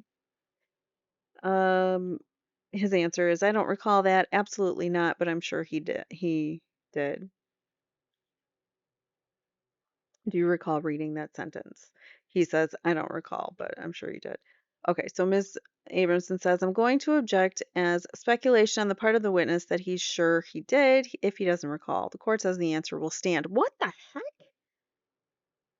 He's now ruling inconsistently because other people have done this in the past and he's sustained it and stricken it from the record and admonished the jury. Yet here we've got, I don't know, but I'm sure. Okay. Next question, says the court. Mr. Khan says, if he did read that sentence to you, that was not a sentence that you corrected, was it? No. Did you tell Detective Zoeller during your interview with him on October 12th of 1994 that Erik and Lyle emphasized that the gun was due to fear that they had of their parents? Again, the only thing that is incorrect is your correction, or the only thing that I would answer no to is your inclusion of Erik wanted to save face and never wanted to admit that this had happened. Please lie for me where Lyle held that responsibility. Well, what you're saying then is that you did not make that statement to Detective Zoeller, or you did make that statement to Detective Zoeller? I apologize. Would you repeat the statement? Yes, Erik and Lyle emphasized that the gun was due to fear that they had of their parents. Yes, I had said that, and I reckon that I did. So when I said that, I meant that that was Erik and Lyle's decision separate, by themselves separately, because I imagine that he's like acting all like he's in trouble here, like he's trying to get the heat off of him for some reason. Like, what did he do? When I said that, I meant that that was Erik and Lyle's decision by themselves separately because I imagined they had discussed the scenario in between themselves, not something that was an active engagement between I and the two boys. It's weird that he's calling them boys when he's the same age as them, isn't it? That's the second time he's called them the boys. So you do not deny making that statement then? No, I don't. Did you tell Detective Zoeller that as time went on, the three of you, that is Erik, Lyle, and yourself, would add dynamics to fit what was needed for trial? The question is, did I say that to Detective Zoeller? Yes. Yes, I did. And at some time after that, did any defendant in this case ask you not to come to jail for visits, as visits would look suspicious with you testifying in their behalf? Ms. Abramson says, objection, hearsay, no foundation. The court says sustained. Mr. Khan says, did you ever have a conversation with Erik and Lyle Menendez concerning whether or not you should visit them at county jail? Ms. Abramson says, I'm going to object to the form of the question as compound. The court says, well, it includes both. Perhaps you can break it down. Mr. Khan says, yes. Did you ever have a conversation with Erik Menendez concerning whether or not you should visit him in the county jail? I don't recall, sir. Did you ever have a conversation with Lyle Menendez concerning whether or not you should visit him in the county jail? I don't recall that either, sir. Did you tell Detective Zoeller that Erik and Lyle Menendez asked you not to come to the jail for visits, as visits would look suspicious with you testifying on their behalf? Yes, I did tell Detective Zoeller that. You did tell them that? Yes. Is that because Erik and Lyle Menendez asked you not to come to the jail? Objection, Your Honor. Leading. Overruled. No, sir, says the witness. The reason I had to answer no, I don't recall, to Erik and Lyle is because I don't recall which it was, because it happened so long ago and because of a similar thing that happened in my family.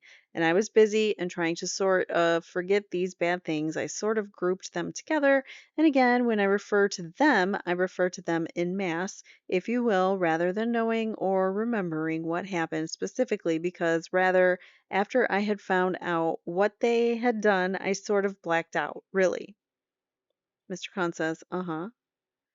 And did you tell did Detective Zoeller ask you if Erik Menendez was involved in the creation of this scenario?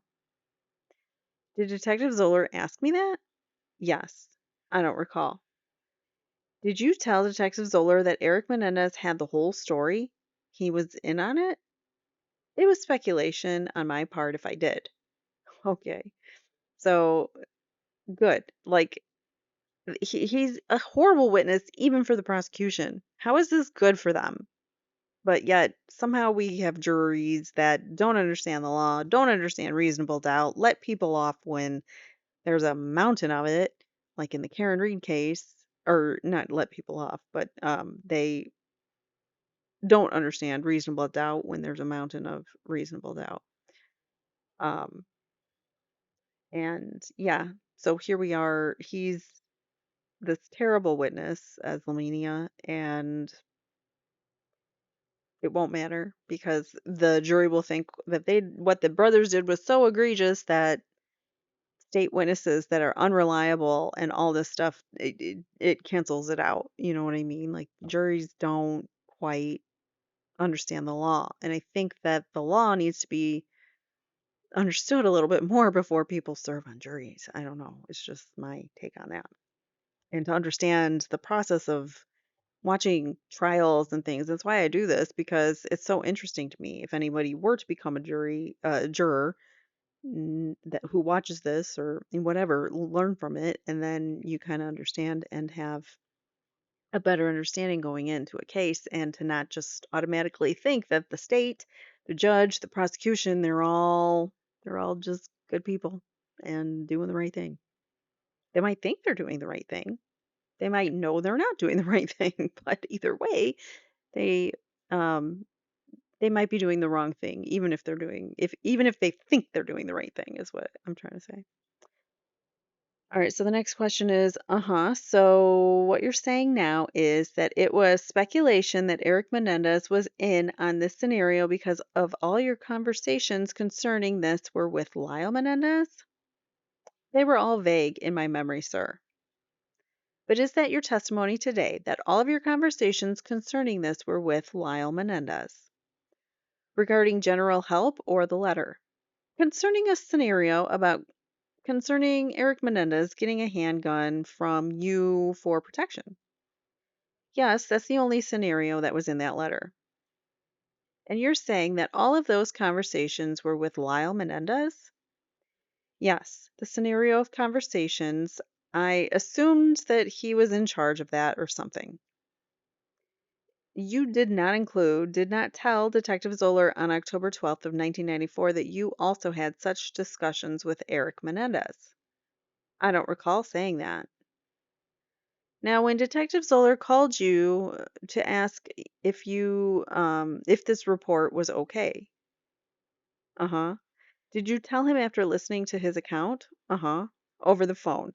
Detective Zoeller, it sounds like I had such discussions with Erik Menendez when in fact I only had such discussions with Lyle Menendez. Ms. Abrams says, I'm going to object to Your Honor to assumes facts not in evidence and its compound.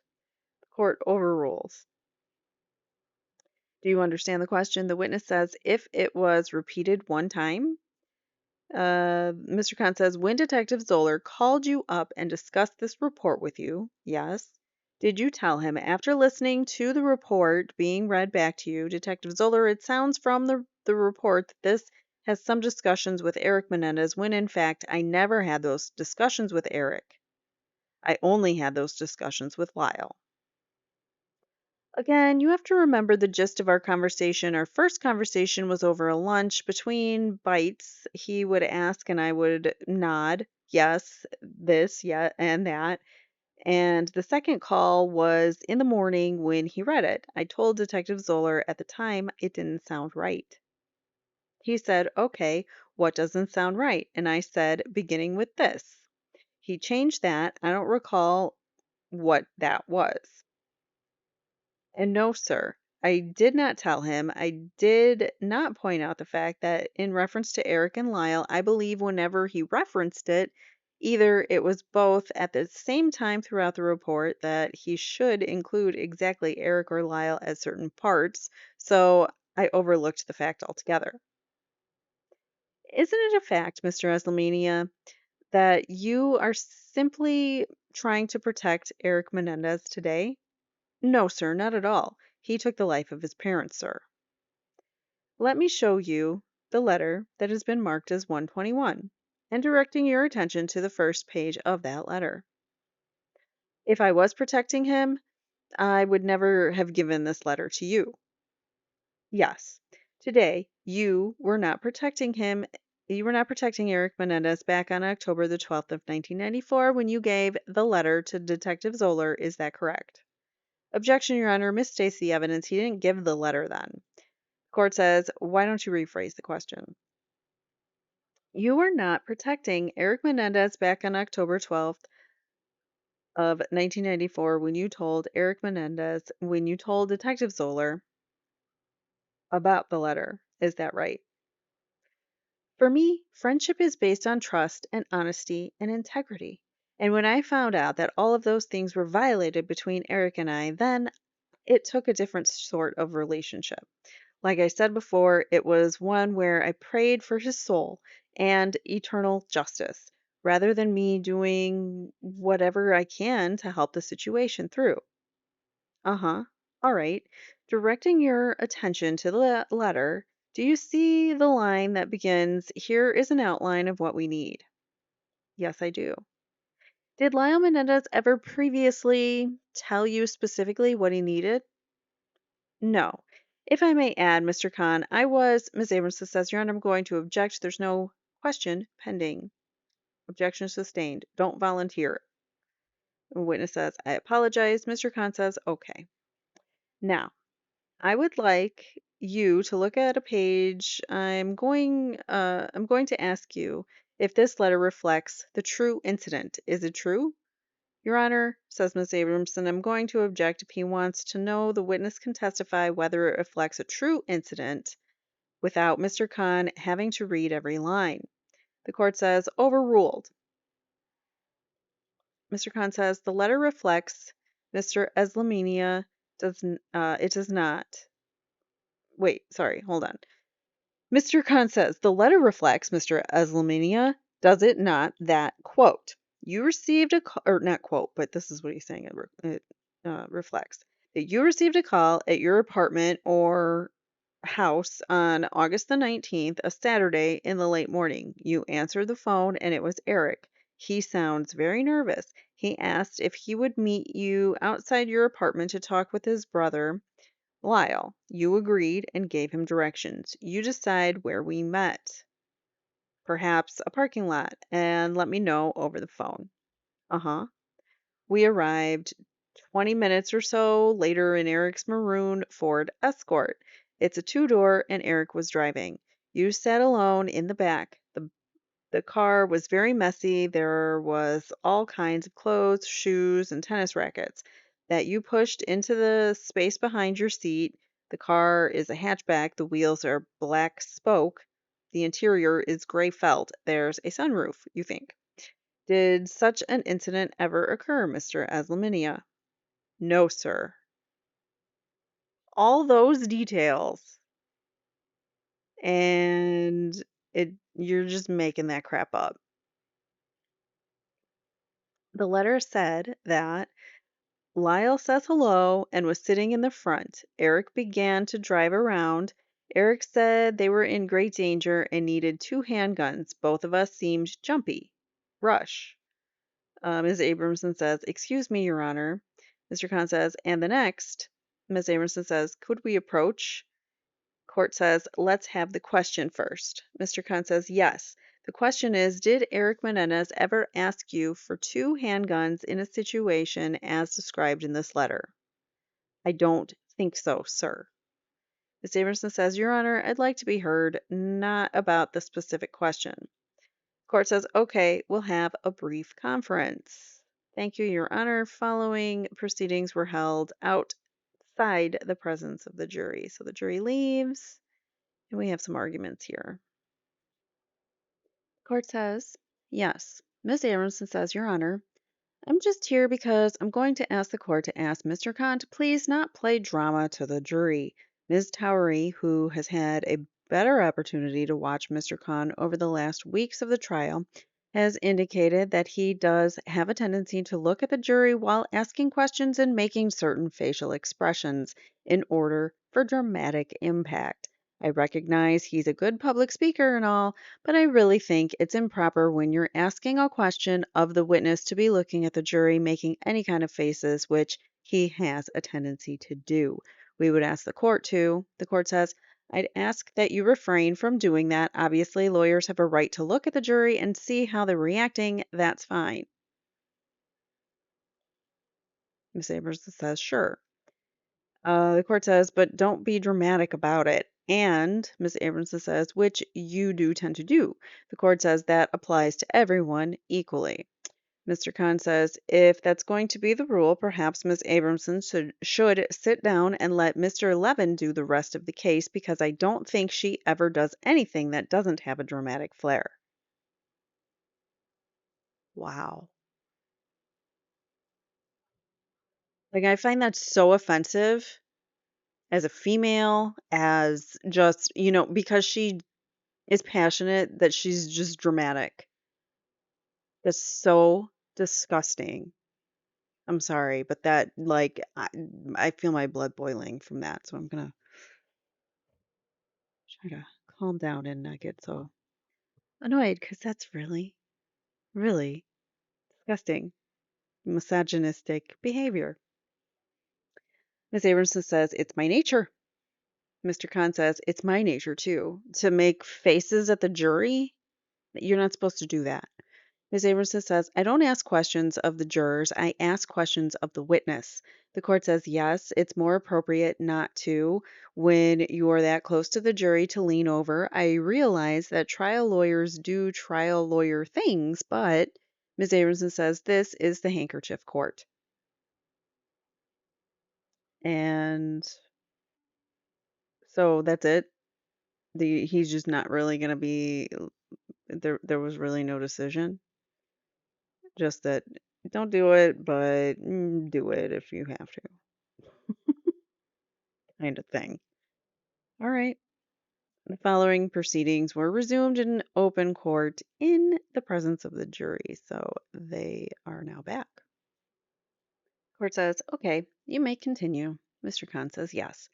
Do you recall the letter indicates that you asked why they were in danger? Erik said he couldn't say why, but you would have to trust him. You suggested they get help from the police and hide out with them. Erik said no, the police wouldn't believe them and they would only put them in greater danger. Right. Did any such conversations ever take place? No, sir. None of this stuff took place. All righty. So we know nothing. Nothing that anything of his previous statements should be believed. And is the letter even believable that it's Lyle's? We don't know. The letter indicates that you suggested perhaps their father could help since Erik had always told you that he had powerful connections, mafia. Lyle said, you don't understand. We don't have time to explain. Can you help us or not? It was clear to you by his tone of voice that he was very serious and afraid. You'd never seen Lyle so nervous or afraid. So you stopped asking questions and said, yes, you have one handgun at the house. Did you have conversations with Erik and Lyle Menendez? No, Mr. Khan. The letter says that you all drove back and you ran in and got it. Lyle took it and they said they would be in touch when we then drove off. You told nobody about the incident and you were very nervous. We were in trouble. The gun you gave was loaded. You didn't give any ammunition with it. Had you ever given Erik or Lyle a handgun? No, Mr. Khan. The letter says that when you heard about our parents' death, you were shocked and you realized Lyle and Erik were right. There was real danger. Erik came over around Tuesday, the 22nd, and gave back the gun. You said keep it and hide. Erik was still very nervous, but said no, he and Lyle would be fine. That obviously whoever it was wanted his parents. Erik was adamant and didn't want to discuss it. He left promptly. Did Mr. Erik Menendez ever return a handgun to you? No, sir. Did any of this ever take place? None whatsoever. Did you know at the time that this was shown to you that you were being asked to testify falsely? It became very obvious to me that someone who's innocent and believes in the truth would not go to this length. Uh-huh. And did you agree at the time that you received the letter to testify falsely? I sort of led on the fact, kept playing it out. I told my elder brother about it. Mr. Gessler says, I'll object to this as non responsive. Objection sustained. The answer is stricken. Mr. Khan tries again. Let me ask you this. Directing your attention to page 4 at this time, the letter indicates that is basically the important facts. There may be little things that Erik told you we were like, I'm sorry. Let me start again. This is basically the important facts. There may be little things like Erik told you we were taken out of the will a while back by his dad, and occasionally you used to watch videos over our house with mom and dad. Did you, in fact, watch videos over at their house with their parents? Never. Did Erik ever tell you that he was taken out of the will? He might have. He talked about his father a lot in class, but mostly about business and things like that. Do you recall specifically that being the case? I don't recall. I wouldn't recall if it was. So it goes on to say that you watched a movie called At Close Range with Sean Penn. Watch it if you already haven't. My dad said the movie was unrealistic because the father would have taken the life of the son as soon as the trouble started and not waited. You, of course, were shocked at this statement. You always felt my dad was a powerful and scary man. You never felt welcome. Mr. Eslaminia, did you ever watch a movie at close range in the Menendez home? No. And did you ever hear any comments from Jose Menendez concerning that movie? No. And did you also recognize at the time that you read this letter that that it too was a lie? I did. Mr. Khan, thank you. I have a few more questions. Perhaps we can stop now. The court says, okay, as indicated, we can stop at 3:30 with the jury. We'll resume on Monday at 8:30. We'll start in the morning. So first of all, don't discuss the case with anyone. Don't form any final opinions about the testimony. Don't permit yourself. Okay, so he says all of his stuff and wishes them a good weekend. Now, the next portion is outside of the presence of the jury. All right, so the court says, court will stay in session. We'll be doing some other matters here. You're ordered to return on Monday, 8:30. The witness says, how about 9? The court says 8:30. He tries to come in later. He's like, can I come in at 9 instead, Your Honor? Can you give me an extra half hour to sleep? Wow, this kid. And I call him a kid, even though he's an adult at this time, but still, kid to me. All right, so um, let's move on. The jury exited the courtroom and the following proceedings were held. Ms. Abramson says, we understand this witness may be leaving the state. The court says, I just ordered him to come back Monday at 8:30. The witness says, I'm not leaving the state. The court says, all right, while we're here and we have some time, let's pick up again our discussion yesterday about the people's evidence regarding pathology and recreation of the incident in question here. Ms. Abramson said, I don't know whether it was a blank page. Ms. Abramson says, what would you like to know, Your Honor, on the assumption that I still have a few synapses? The court says, well, my first, like her brain's still, if it's still even working. Court says, well, my first inquiry is it is still the prosecution's proposal to have the witness testify, Dr. McCarthy, testify before any pathologist testifies in this matter. Ms. Abramson says, that's to you, David. Do you intend to have Mr. McCarthy or Dr. McCarthy on before a pathologist? Mr. Khan says, yes, I do. The court says, is there an objection to that? Ms. Abramson says, yes, there is. The bailiff says, Your Honor, the jurors are going to walk through. The court says, okay, let them go. I guess they have to go through the room to get out of the jury room. If the jury room is like, maybe that's what the bailiff says the jury's ready or whatever. I don't know. They I don't know. It's weird that the bailiff keeps interrupting to say things about the jury. It might just be the way that the courtroom's set up. So the court says, all right, the jury has left. The defense objects. You did articulate some objections yesterday in a general sense. Do you have anything further? Ms. Amerson says, yes, I do have.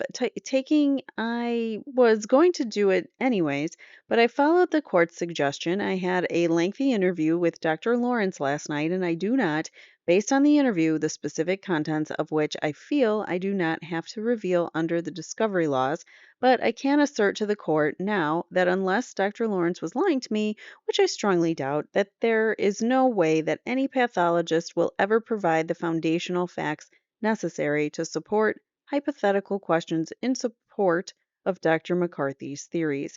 I went over with Dr. Lawrence not only his own report, but every wound in the case. And apparently, Dr. Lawrence was operating under the rather bizarre misconception of what the defense was, and he seemed to think that the defense was claiming that the victims had been killed in some other part of the room or some other part of the house and were carried to the couch. It was all but once I straightened him out that that was not the defense, then we talked about the evidence. And I don't believe for 1 minute that the people will ever be able to support Dr. McCarthy's opinion about, for example, wound number one. Dr. McCarthy's opinion, which is the one that's supposed to go through Jose Menendez's left elbow and then his right arm and across his chest and into Kitty Menendez's left breast.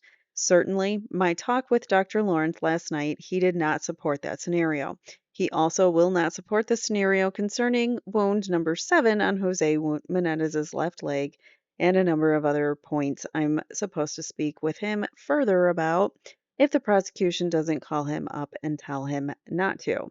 We did talk about what I consider to be the crucial differences between Dr. McCarthy that Dr. McCarthy needs to prop up his theory and what Dr. Golden and our experts are prepared to say. And frankly, Your Honor, I don't believe for 1 minute that Dr. Lawrence was lying to me or that he's now going to come up with something that would support Dr. McCarthy. I don't think they can ever do it. And I would object to their being able, therefore, to examine a non medical expert on medical matters by way of hypothetical and mislead and confuse the jury when they can't tie it up later.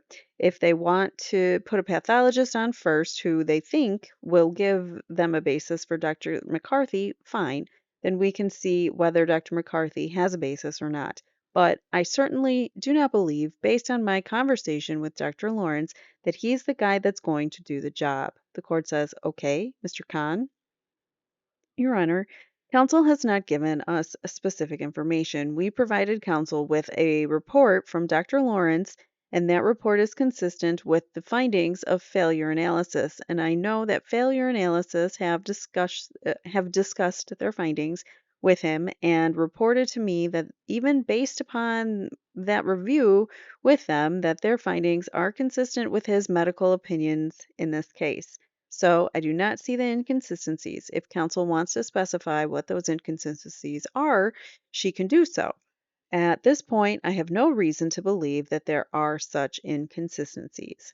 Ms. Abramson says, well, here's the problem, don't you see? The problem is obvious. Mr. Khan has not talked to Dr. Lawrence, which I'm assuming is like their main pathologist guy, their main ME guy doing, the forensic pathologist review of the autopsy. He is relying on the non medical expertise of failure analysis to tell him that a medical doctor is consistent with their totally ignorant views. It's obvious what the problem is. Until Mr. Khan masters the medical evidence himself and discusses it with Dr. Lawrence, he's not going to understand FAA is simply pulling a fast one.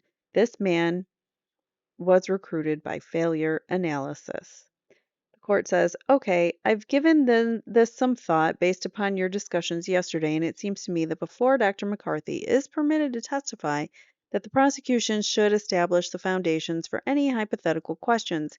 He is not a medical doctor. The procedure, as outlined by the prosecution as to how they propose to put on this evidence, bypasses the Los Angeles County Coroner's Office Yeah, entirety? Entirely. And it's unclear to me, there's no testimony that has been presented before the court that would establish the foundations for Dr. McCarthy testimony as far as the medical aspects of that testimony. And the court controls the order of proof in its discretion, and this court's discretion is that the order of proof would require medical evidence to support Dr. McCarthy's theories before he is permitted to testify. So if that creates a scheduling problem, so be it. But that's the way it's going to be. Mr. Khan says, all right, well, now I propose the next week we go through with all of our other civilian witnesses and that we start Monday, the following Monday, with Dr. Lawrence, and the last witness then will be Roger McCarthy following Dr. Lawrence. Miss Abramson says that's good. The court says the only other thing I would suggest is that if there's going to be some controversy relating to the ability of the prosecution to establish the foundation for the admission of any physical evidence or the coroner's report or anything else, that we try to deal with those issues if we have time next week as well. Mr. Khan says, in fact, Your Honor, we have subpoenaed the coroner's office for their entire file, including their photographs and their medical reports. We would ask to put on the custodian of records before the court this Monday so that we can establish the foundation for the admissibility of those records so that the experts may rely upon the coroner's report, the photographs and the expert and the x-rays and photos in giving his opinion in this case. The court says, well, is he going to have to rely upon any of the physical exhibits such as ballistics that were removed from the victims? If he does, I don't see how a custodian of records would be able to authenticate those things. Ms. Abramson says, or the location of the wounds or the track of wounds. The court says, to the extent those are depicted in photographs, I suppose they're there. But as far as the specifics, again, normally if you don't have the coroner available, you have someone else from the coroner's office to testify to the report being an authentic report and prepared in the ordinary course of business, and the report itself can be received, or the substitute medical examiner testifies to its content. Here you're proposing, as I understand it, to bypass the coroner's report altogether. Why aren't you bringing the coroner's report in? This is very similar in the Karen Reed case. How come you're not calling the ME to testify? Very curious. Mr. Khan says, no, we're going to do exactly that, except we're not going to call another deputy coroner. We're going to call the custodian of records to establish the foundation. The court says you're going to try to introduce the coroner's report plus any addendums that he's attached to it? Correct. Why don't you just call the coroner? Exactly. He doesn't want to, Your Honor. They don't agree with him, said Ms. Abramson. Good point. Mr. Khan says, we, as I informed the court, Dr. Golden changed his opinion. So he's the ME. He's the medical examiner for the county or whatever. And then Lawrence and not Crosby, that's Karen Reed. This other person, um, starting with the C. Why can't I think of it? They're the ones that they're trying to call in this new trial to refute the ME to make it seem more like mafia hit, nefarious type crime. So yeah, the coroner or the court is like, why don't you just call the coroner, Ms. Abramson? He doesn't want to, Your Honor. They don't agree with him. And then Mr. Khan says, we, as I informed the court, Dr. Golden changed his opinion concerning this case. After working on the case for 5 years, he has now come up with a supplemental report changing his views concerning this case in regard to several important aspects. Like, what? That's kind of a big deal, don't you think? Why is this? He's changed his report. He's changed his opinion after 5 years and after reviewing looking back and reviewing some more, he's changed his opinion. Interesting. For that reason, I do not want to call him as my witness in this case. If I call him to establish the basis for the report, I think that counsel is then going to take the witness on cross-examination and get into the substance of the report. I don't want to go into the substance of the report with this particular witness. That's sneaky. If they want to call that witness as their own, they can do that. I want to bypass that and establish a foundation for the admission of the report, the x-rays, and the photographs. And we intend to do that, but we'll do it through the custodian of records who commonly testifies to the authentication for those record or for those documents and can establish that this is a business record commonly completed in the normal course of business. Court says, okay, I've never seen it done, and that doesn't mean it can't be done. I've just never seen it done where the report itself is received without a medical examiner testifying to having reviewed the report and familiarizing himself or herself with the report and then testifying to his opinion as to the findings and supplemented by what's in the report. So, if there is authority for that and that is the way that you want to do it, then if you could give me something in writing that would support that so that we could see if there's some legal authority to support the way of doing it. Mr. Kant says, okay, I think we have some here. Ms. Abramson says, I don't understand why counsel, if they're saying obviously they're not going to try to authenticate just the original report and not the addendums, I mean, that would be tricky. So I assume if they want all of Dr. Golden's reports in, there's two addendums. There was one in 1992, and then there's the one in 1995.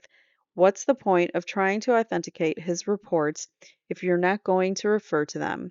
And if you are going to refer to them, then what's the difference whether Dr. Lawrence reads Dr. Golden's findings or Dr. Golden reads Dr. Golden's findings? I mean, and obviously it isn't going to get them very far to put in Dr. Golden's report, the only person who saw all of this, have Dr. Lawrence trash it, if that's what they think that he's going to do. And of course, we're going to call Dr. Golden to detrashify his report. The court says that's obvious. Ms. Abramson says, obvious. It doesn't make any sense. The court says, I don't want to get into the trial tactics. That's up to the lawyers. Ms. Abramson says, custodian-wise. And the court says, all I want to do is determine the legal basis for what you're doing. Ms. Abramson says, the exact case the court is referring to is, and then they confer, Leslie and Charles Gessler. Court says better. Ms. Abramson says that was the court case where another member of the medical profession came to testify to their procedures of report writing, etc., etc.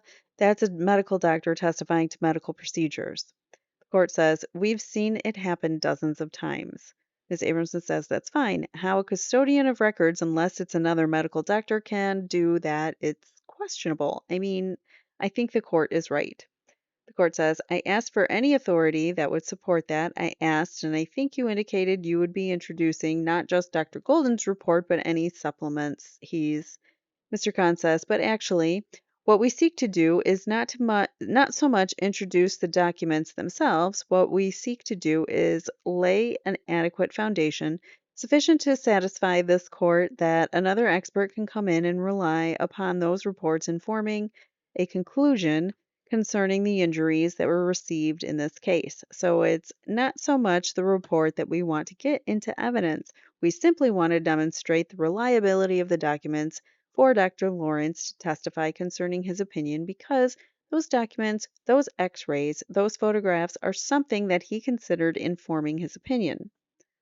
The court says, bear in mind that preparation of the medical examiner's report is done by a doctor, and the reason you have a pathologist testify to the authenticity of the report and that it was prepared during the ordinary course of business is that the medical examiner or pathologist is the person who does that sort of thing and is familiar with how those reports are prepared and the work that is done to prepare them.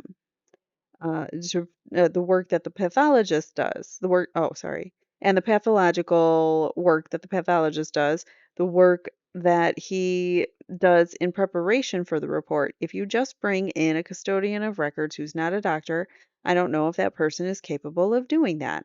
I'd have to listen to the testimony. I don't know how that would be presented.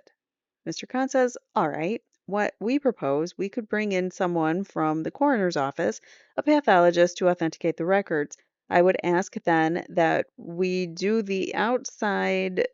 do that outside the presence of the jury, because what we're seeking to show at this time, take a shot or a sip of water, whatever your drink is, to show at this time is just the reliability of the documents to the satisfaction of the court, so that the court can make a determination that Dr. Lawrence can reasonably rely upon that material in forming an opinion concerning this case. The court says, well, before we get into that, why don't you put something in writing telling me what you propose to do and how you propose to do it and the authority for it? Ms. Towery says, if the court wants the cite to the Beeler case, I have it in my computer. It's 9, whatever. She gives them this citation. The court says, so it's just a straight court case. There have been appellate court cases before that we've seen this discussion many, many times. Ms. Abramson says, I wasn't trying to contradict you. Ms. Towery says, she just mentioned the name and I happen to have the site. The court says, so anyways, that's something that we can address next week. After Eslaminia, then who is it that you would be calling? Mr. Khan says, we have Detective Zoeller to call, who will green the witness, and then Detective Zoeller will be called for additional odds and ends then and perhaps later in the trial. We have Kurt Kuhn, who will provide the authentication to establish that the Eslaminia letter was written by Lyle Menendez. Jamie Pisarcik, Glenn Stevens, Brian Anderson, and Marcy Eisenberg. And then we have 3 people whose names the court is unfamiliar with, who will testify to the Sun Life insurance policy and the purchases of the residences in Princeton. We also want to present evidence of the burglary, and we propose to do that through a Detective Mills. And we'll have something to the court in writing by Monday in regard to that, and that is essentially the people's case. But for the testimony of Dr. Lawrence and Dr. McCarthy, court says, all right, so Pisarcik does require an additional hearing that we discussed. So let's make sure that we have other witnesses on Monday besides her, so that we don't run into a problem of having the jury sit around on Monday as well as they did today, and schedule her perhaps for some other day next week, and we can have witnesses to fill up the day on Monday. Ms. Towery says, does the court want to have the hearing about Pisarcik on Monday or have that another day? Court says, well, if we have some extra time. As I said, I don't want to take Monday as a hearing day outside the presence of the jury. There's so little time in court. I'd like to fill up the day for them, and then try to limit the extent of the hearing on Pisarcik so it doesn't consume too much time, and sometime later in the week, then get her testimony. So make sure that we have sufficient witnesses on Monday. I don't know how long Eslaminia will take. And any idea how long the cross will be on Islaminia? Ms. Abramson says, not yet, but I do have a 402 issue to have heard now concerning Mr. Eslaminia. Mr. Eslaminia mentioned unsolicited, but it's on the record, his own brother. I mean, now, all of a sudden, he's the saint of Beverly Hills. The court says, who? The brother or Mr. Eslaminia? Mr. Eslaminia. That, oh my goodness, he felt such sympathy for them when he thought that they were innocent, but now that their dirty little parent KL KI double Ellers, he has no compassion. Of course, his brother's a dirty little parent KI double Eller who happened to be convicted of first-degree homicide and is sitting in prison for the rest of his life. And Mr. Eslaminia, who, with no allegation that he was abused or that one was, a conspiracy to take the life and kidnap his father, but Mr. Eslaminia has worked his brother into this. I think that given how he's now the saint of Beverly Hills, she's so funny. I love her like sarcasm. Given now that he's the saint of Beverly Hills, I want to be able to question him about whether his own brother, in fact, was convicted of taking the life of his own father, whether he would lie for his own brother even though he's guilty, and that he doesn't have any moral compunction about guilt or innocence in these matters without that somehow being construed to mean that I have opened the door on the Billionaire Boys Club, which I was going to make no reference to. It doesn't matter what the media label was that was placed on his brother and his brother's pals. What matters is that he's claiming to be so offended, but is extremely loyal to the brother who's in prison for taking his father's life.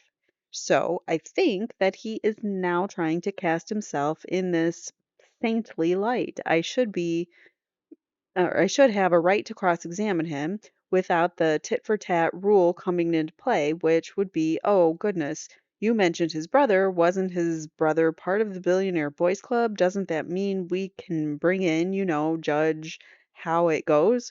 It's the spring of pearls. So, anyways, this can be considered over the weekend, but that's what I would like to do. The court says, all right, at this point, take a shot. The reference to the brother is not that dramatic or really brought into play much, quite frankly, Miss Abramson, but he's talking about his shock and horror that they were, guilty, Judge. He can't get away with that kind of nonsense. The court says, certainly you can explore it, but I can't tell you that it won't go beyond where I want it to go. I have no idea. Miss Amerson says, well, I'm going to use any labels to label his brother, and I don't think the prosecution should be allowed to because that's not the issue. The issue isn't what was the label placed on his brother and his cohorts. The issue is his own brother. The court says, did he testify against or for his brother? Miss Amerson says, I don't know. Court says, well, you can ask him that. Miss Abramson says, he did. Apparently he did. The court says, you can ask him if he did. If it has some relevance, did he lie for his brother, things of that nature, as to how far it goes, as to whether it might open the door, I really don't know yet. It's too speculative. Miss Abramson says, you just like to keep my life at a very high risk level, Judge. Court says, all right, then you know how to proceed. Aronson says, of course, if I did nothing whatsoever, there'd be no risk, but then I'd be sued for being incompetent. Court says, all right, anything else here of any note? Miss Abramson says, no, have a nice weekend, Judge. Mr. Khan says, my only concern is we don't have that many witnesses left. Keep that in mind, because we still do have some witnesses left, but they like to say that their case is almost over. This is a long trial, don't forget. So he's saying that my only concern is that we don't have that many cases left or witnesses left, so we may run out of the witnesses next week. I have no problem. I could use that time to prepare for the final two witnesses, but I just want to alert the court to that fact. Saberson says we'll find plenty to argue. The court says spread them out a little bit because, as I said, we need a little time with Pisarcik before she testifies. But Monday, I would prefer to have a full day if we can. Ms. Nair says, also, Your Honor, Les Zoeller retakes a stand on Monday. There's still the Heffernan issue. The court says that can be done later on, doesn't have to be done all at the same time. Ms. Nahara, keep it in mind. Ms. Nahara says, keep it in mind. And we are adjourned for the weekend, but not really because we're going to go right into Monday. Right back into, well, actually, there's going to be some more arguments here. So, the following proceedings so now we're on week 4, and the following proceedings were held in open court outside the presence of the jury. The court says, in the trial, outside the presence of the jury, everyone is present. Somebody you wanted to talk about. Ms. Abramson says, yes, Your Honor, just briefly. With regards to my cross-examination of Mr. Eslaminia, he has made certain remarks that I believe it's necessary for us to explore on cross-examination to challenge his credibility. And I'm bringing this to the court's attention because I don't want to inadvertently open a door that I don't think is logically connected, but the court may. He talked about basically, he's saying that he backed out of this arrangement because of his moral outrage that Erik and Lyle took the life of their parents, that his trust was violated, but he also testified he's referred to his brother, and he testified that there was a similar thing happening in his family. Now, I believe to impeach his credibility, particularly with respect to this moral outrage, that the claims altered his relationship with him and led to his not being a witness, he's making it seem like he was making the decision not to be a perjurious witness. And I don't believe that is true, and I think we can prove it. I want to be able to ask him whether or not his brother is serving a life sentence for taking the life of his father, and I have no intention, and I don't think it's relevant in any sense to bring out any labeling that crime or that case or to even go into circumstances, but only to show that he is still extremely close to that brother who took the life of his father. Apparently, moral outrage stops at his own or at his threshold, and that he testified at his brother's trial. Now, I do see how that logically would connect with a statement allegedly made to a Dr. Oziel that 3 weeks before the homicide, Erik and Lyle Menendez saw a movie about the case, only half of which involved his brother. If someone sees the logical link there, I'd be happy to hear about it. I have no intention of asking him whether he and my client ever discussed his brother's situation or the movie that was made about his brother's situation, but only to show that he is being self righteous and false in claiming to be outraged by the set of facts when the same set of facts exists in his own family. The court says, without asking the prosecution what they intend to do on redirect, if you ask this on cross, my question of you is whether or not what you propose to do is really impeaching of the witness. He testified in his brother's case, apparently from what you represent me from information you have. Ms. Abramson says that's the least significant part of the argument, the testifying. Court says, let me finish. His relationship with his brother is obviously different than his relationship with the defendants. The facts of that case involving his brother, I assume, are different than the facts of this case. And there might even be an issue whether his brother was responsible for the death of his father, and it's a question of identification and issues other than level of culpability. Ms. Aronson says, but the court says, so his reaction to that is irrelevant to his reaction to the court. Ms. Abramson says, let me hypothetically outline for you what we can prove with respect to this witness that is contrary to the impression that this jury is being given. He was promoting stories, alibi stories about Erik and Lyle Menendez before he ever even visited them. He was telling fake stories even without their consent or cooperation. And I believe his motivation, besides the fact that he's kind of a screwy person, was in fact that he identifies with his brother who's in prison and indeed believes him innocent and believes that the way to deal with the judicial system is to lie to accomplish certain ends. And we have witnesses to whom he was floating ludicrous stories long before the letter emerged. And it's our position that he, with his perverse view of the legal system, was pressuring and imploring and appealing to the fear that Lyle Menendez was feeling, and eventually Lyle fell for his inducements rather than making it seem like the genesis was in Lyle Menendez's own head.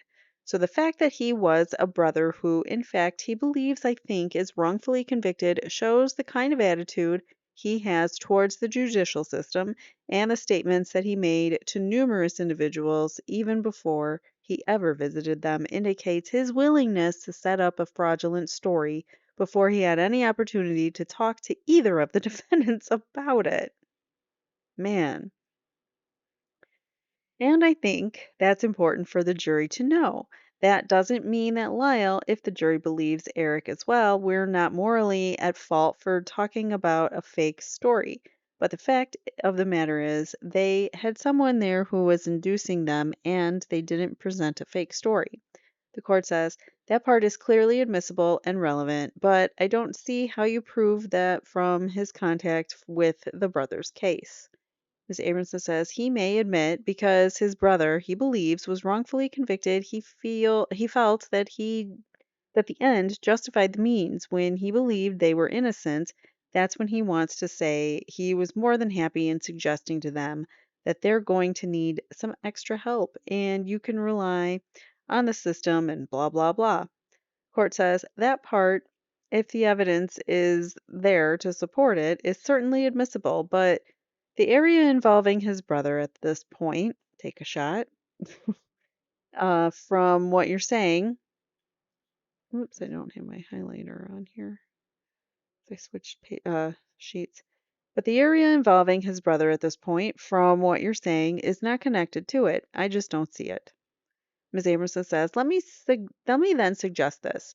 If I question him about his attitude towards the legal system and his own willingness, apart from anything they said, to make up fake stories, if he brings his brother into the mix before I ask any follow-up questions, I'll ask to approach. Does that make sense to the court? The court says, okay, before you get into anything involving his brother at this point, other than following up on what he has already said in reference to his brother, but to get into his brother's case and what his brother is in jail for and things of that nature, it's really irrelevant unless you connect it in some way. Well, we'll see if he contacts, I'm sorry, we'll see if he connects it. If I approach it from a more direct way, I'll ask to approach before I go any further. The court says, anything else before we have the jury come in? Mr. Khan says, I don't know if Mr. Eslaminia is here yet. The court says, okay, that's a good point. Let's see. See if he is in Wyoming. What? She did say he might be leaving the state. The court says we'll have the jury come over and we'll get ready. Miss Abramson says, thank you. Your Honor, the court says thank you. And another recess. We have a recess. The court says, all right, in the trial, the parties are all here. The witness is here. Where were you, Mr. Eslaminia? The witness says, I was late, Your Honor. I apologize. This kid, he disappeared the one day when he was supposed to be waiting in the hall. They almost had to put shackles on him and return him to court. Now he was ordered to come back at 8:30. He's like, "Let's do 9." And then and the court's like, "No, come in at 8:30." And then he decides to come in late anyways. I do not like this kid. Witness says, "I was late, Your Honor. I apologize." Court says, "Next time you're late, we will keep you in a place where you'll never be late again. Okay? All right, let's have the jury out." And they do so. Court says the jury is out in the jury box. Good morning to all. We are ready to begin with the trial. We have a witness continuing with direct examination. Would you get back on the witness stand, please? Amir Eslaminia, having been previously sworn in, and the rest he testifies to as follows. Court asks him to state his name again, and he spells it. Court says, you are still under oath. Okay, you may continue your direct examination. Mr. Khan says, yes.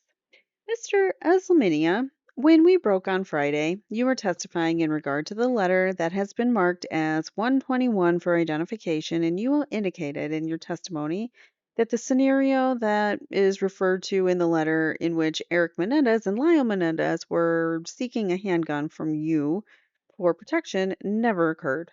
Is that correct? No, it didn't occur. Now, after you received this letter, did you have further conversations with Lyle Menendez in regard to that scenario? I'm sure I did, but I don't recall, sir. The court says, move closer to the microphone, speak right into it. The witness says, okay. Mr. Khan says, do you remember whether or not you ever indicated to him following your receipt of this letter that you were willing to testify to that specific scenario? Maybe because in reference to it, we're talking about it de facto.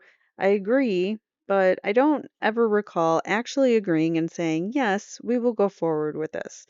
This is something that's good. So, and so on and so forth. Did you ever have a conversation with Mr. Lyle Menendez in which you indicated that you would not testify for him?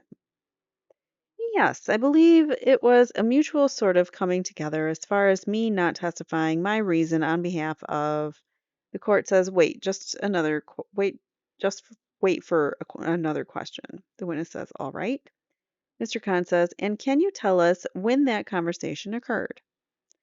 It occurred sometime before the first trial. I don't remember when it was. I would say several months before that.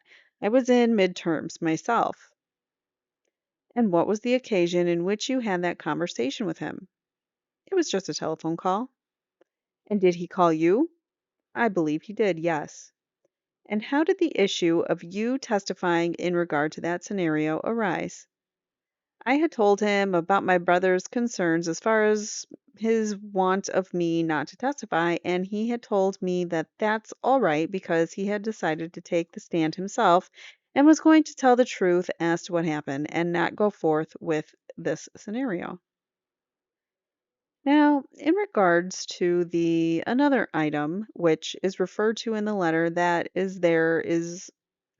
uh, is a reference to the letter reads, and you testified on Friday to the line where it said there, quote, there may be little things like Erik told you that we were taken out of the will a while back by by his dad. And now, did you ever have, after receipt of this letter, did you ever have further conversation with Lyle Menendez concerning whether or not you would testify that you had been told by Erik Menendez that they had been taken out of the will? I don't think so.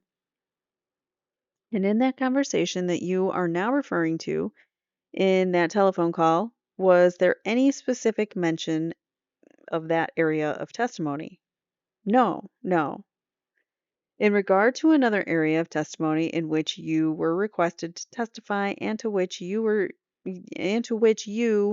we discussed on Friday, that is, you watching a movie called At Close Range, following which Jose Menendez made several statements to you. After receipt of this letter, did you have any further conversations with Lyle Menendez in regard to that specific area of testimony? I don't think so. And once again, in regard to that in regard to that telephone call that you had with Lyle Menendez, was there any specific mention of that area of testimony? I don't think so. No. After receipt of this letter, did you have any further conversations with Erik Menendez concerning you testifying on his behalf? Ms. Abramson says, I'm going to object to the form of the question, assumes facts not in evidence. And the witness says, no. The court says, overruled. Mr. Khan says, you did not? Now, after you had that conversation that we already discussed with Detective Zoeller in February, I'm sorry, the one that we discussed was the one in October, that is October 12th of 1994. Did you have further conversations with Detective Les Zoeller? I believe I did, yes. And do you remember when the next conversation took place? No, I don't remember. There was several conversations. He was trying to get a hold of me and I was busy. Okay. And during your attention to February the 27th of 1995, which would be approximately 4 months or 4.5 months after your conversation with Les Zoeller in that restaurant, did you speak to Detective Zoeller once again? I believe I did. And at that time, do you recall whether you had any further conversations with him concerning the issue of your warrants and the warrant of the warrant of your girlfriend? Yes. I believe that Detective Zoller said, rather, that it was just a traffic matter and that he would prefer if we took care of it on our own. And that's when I said, I would prefer if we took care of all of that stuff on our own, just never mind the warrant stuff. And did you agree that at that time, take a drink, did you agree at that time that you would, in fact, take care of your own warrant? Yes, I told him I would prefer it that way. Now, was Detective Zoeller at that time, another drink, still seeking or looking for the letter from you? I don't recall whether he was seeking it or he had it. I'm not sure. You are talking about in February. You think he might have had it in February? I'm not positive as to the timeline, but maybe he didn't have it, and that's when I said, "Well, I will give you the letter anyhow, but you can 86 the warrants." Okay. He keeps changing his story on these warrants now. Now, at some point in time, do you remember that about April the 6th of 1995, Detective Zoller arrived at your home with a search warrant? Yes, I do. And it was your understanding that as of the date that you still had not turned over the letter to Detective Zoller. Yes, that's when Detective Zoller retrieved it. And did he recover that from your home at that time? He did.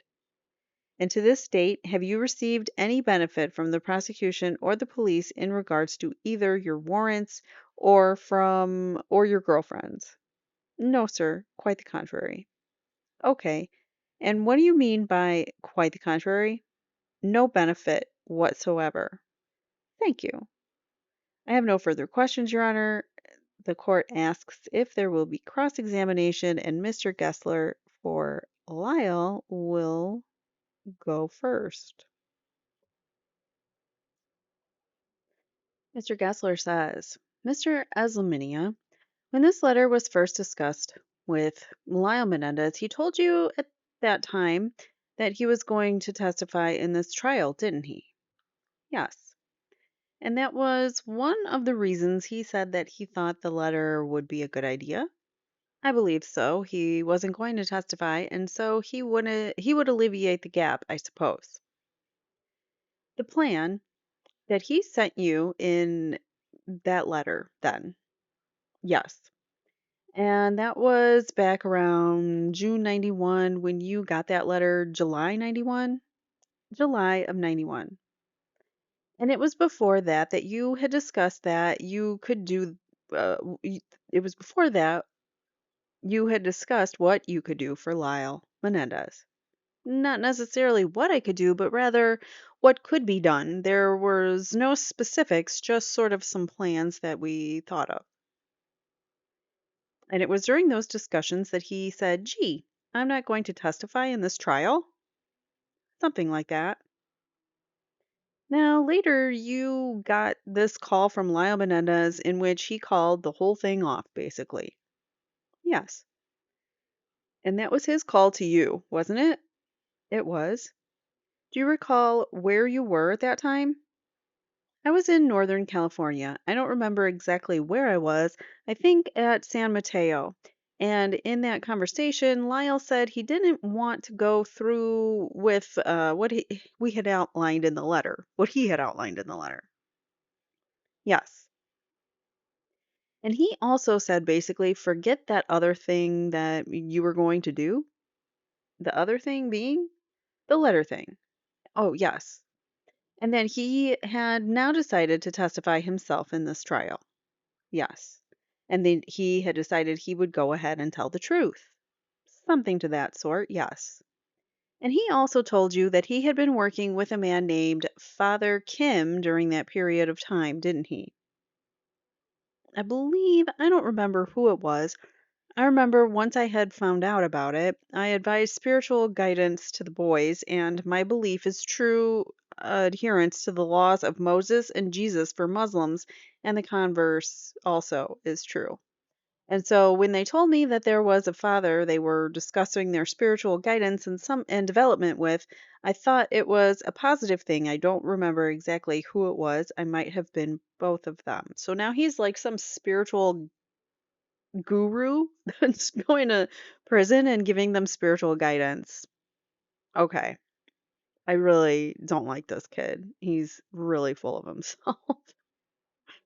I don't know. I just get a vibe from him that he's screwy, as Leslie Abramson called him. All right. Mr. Gessler continues on and says, do you remember the name Kim was mentioned in concern with that? I do remember. I do remember that. Is that a name you recall? Several times, yes. And to your knowledge, was that this a Roman Catholic priest that he was talking to? I thought it was, yes, and I was going to a Catholic school. So this came up during conversations after you had advised him that spiritual guidance would be helpful to him. Yes. And it came up in the conversation when he said he wasn't going to ask you to do that anymore. Please call it off. I don't recall the exact gist of the conversation, sir, but it was something like that, yes. And this change of heart, in other words, this call that he made to you saying, let's call the whole thing off, that was about 7 to 9 months after you had received the letter. I think that's what you testified earlier in a motion. It was less than a year, maybe 60% of the year, yes. So that's a weird way to say 9 months. Um, weird, but okay. So after that, you kept the letter, but you did not act upon it? Yes. So you did not testify to any of these things in the letter at the first trial? No, sir. In fact, you testified, or you didn't testify at the first trial at all, did you? No. Neither on behalf of the prosecution nor on behalf of the defense. Neither. And you were not subpoenaed to come into the first trial, were you? I was not. By either side? No. Nothing further for me, Your Honor. All right. Now, cross-examination from Eric's team by Leslie Abramson. Mr. Eslaminia, when did you move to Sacramento? I don't recall. I think it might be late 89, early 90, possibly. Let's back up a minute. You graduated from Beverly Hills High School in June of 89, correct? Yes. And did you spend that summer in Los Angeles? Yes, I did. And did you start school out of Los Angeles in September of that year? No, good question. You're right. For 1 year, I was in Los Angeles, so I would have to say that it was early 91, late 90. So did you attend school that fall semester of 89? 89 in Los Angeles. Did you attend school in Los Angeles that fall semester? Yes. Where? At a junior college in Santa Monica. Santa Monica? Yes. And then in the second semester, in the early half of 1990, where did you go to school? Same place. And do you go to school, or did you go to summer school that summer of 1990? I believe I did, yes. Where? Same place. And then did you move up north? I think it was then that I moved up north, yes. So that was the fall? Yes. Of 1990? I believe so. And did you move to Sacramento? Roseville, to be exact. Roseville? Yes. And how long did you stay in Sacramento? For 2 years. So from the fall of 1990 through what? The summer of 92, you lived in Sacramento? About that time, yes. And then did you move to the Bay Area? Did you move to the Bay Area a short time later?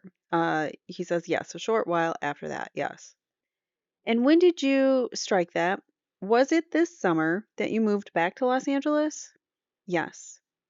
Now, in the spring of this year, did I contact you wanting to talk to you about the interviews and the letter that you had just had with Detective Zoeller? I believe so, yes.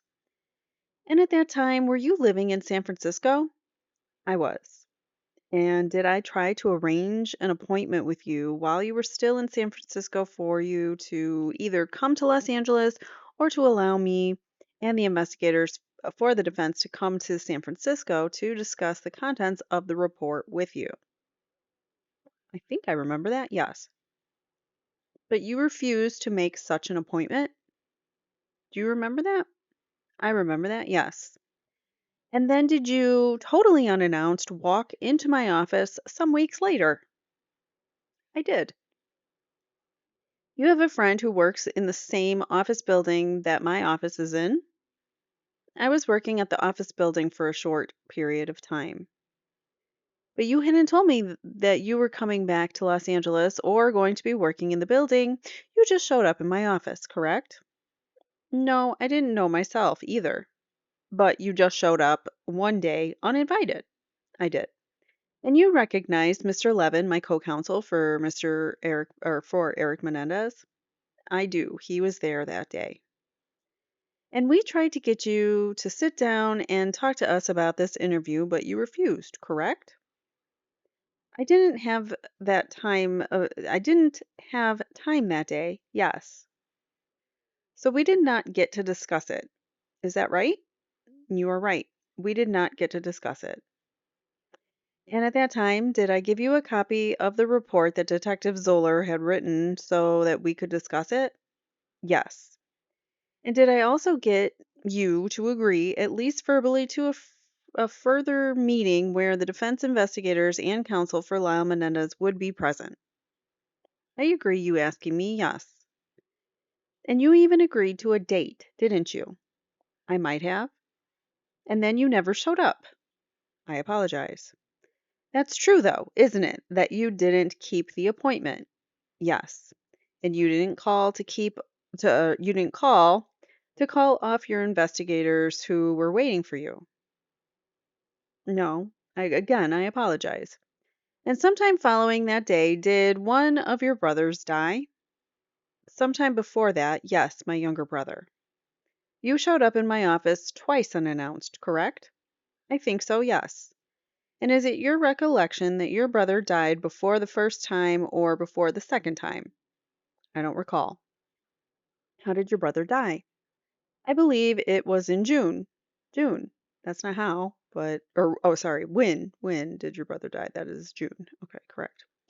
That is the correct answer. And, well, I don't know if it's correct, but it is relative to the question. And did you come into my office the day after your brother had died? The day after? The day after. Maybe. And were you in mourning at that time? I was. And would it be fair to say I didn't try to interview you on such a day? Yes.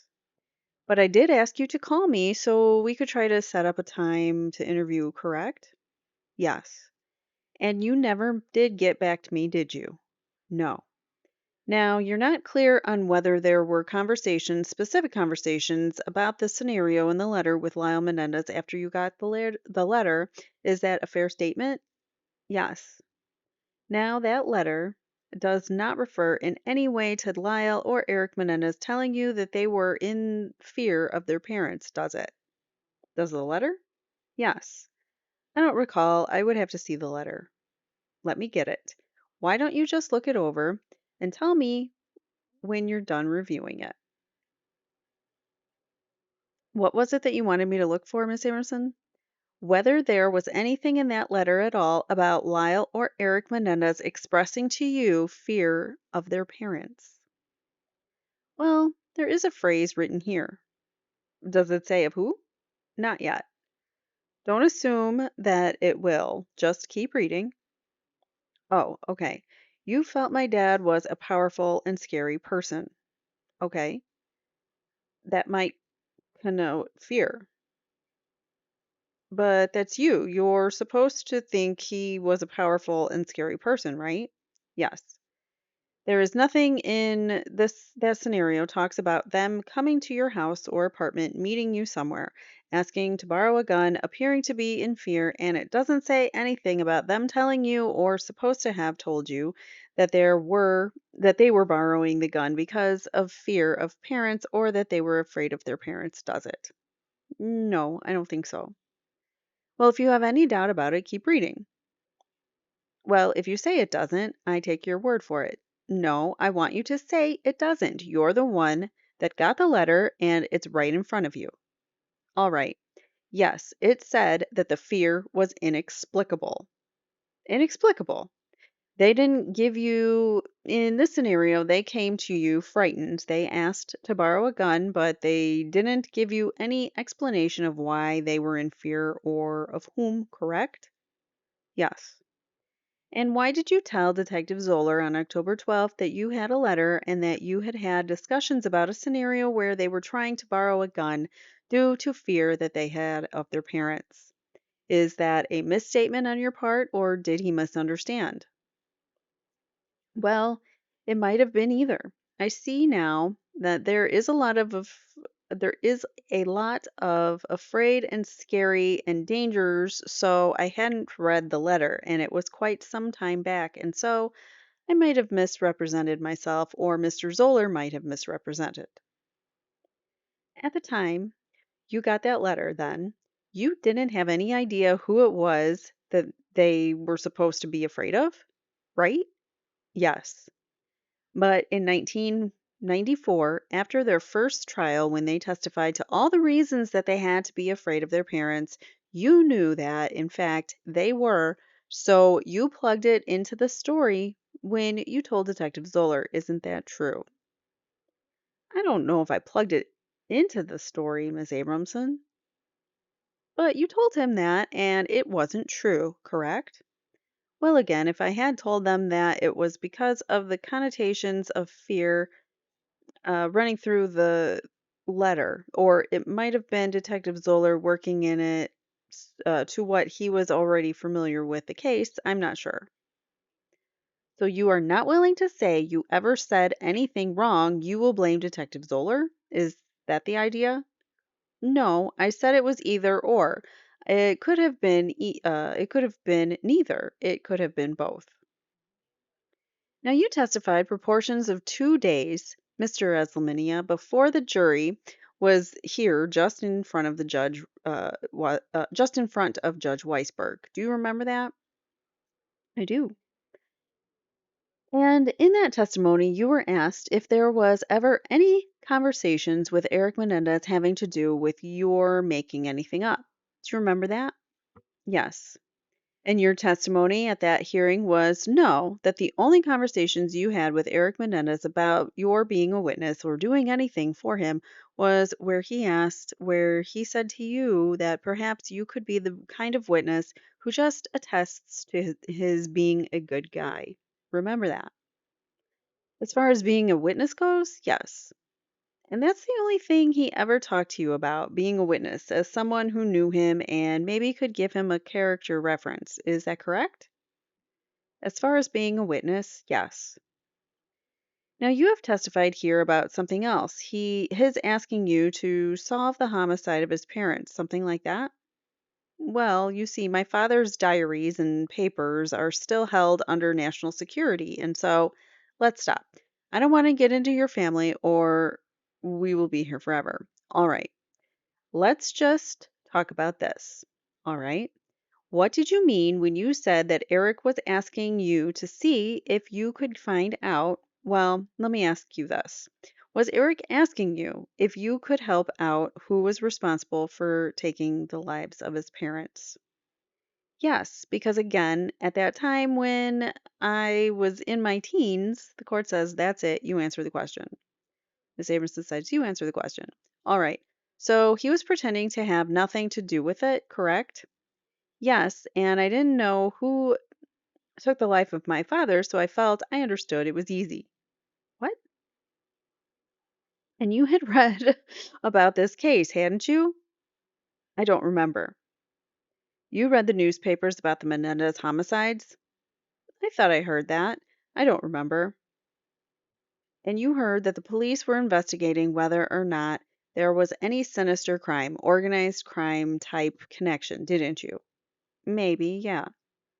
And didn't you bring up to Erik in the early visits that the police didn't know who did it and they were looking into organized crime and maybe then you could be helpful in that? Would you repeat that question? Wasn't it your suggestion for whatever reasons based on your own family that you thought you had the kind of connections that could help figure out who did it? No, no, no, not the same kind of connection, but the same sort of, you know, thoughtful apparatuses, something like that.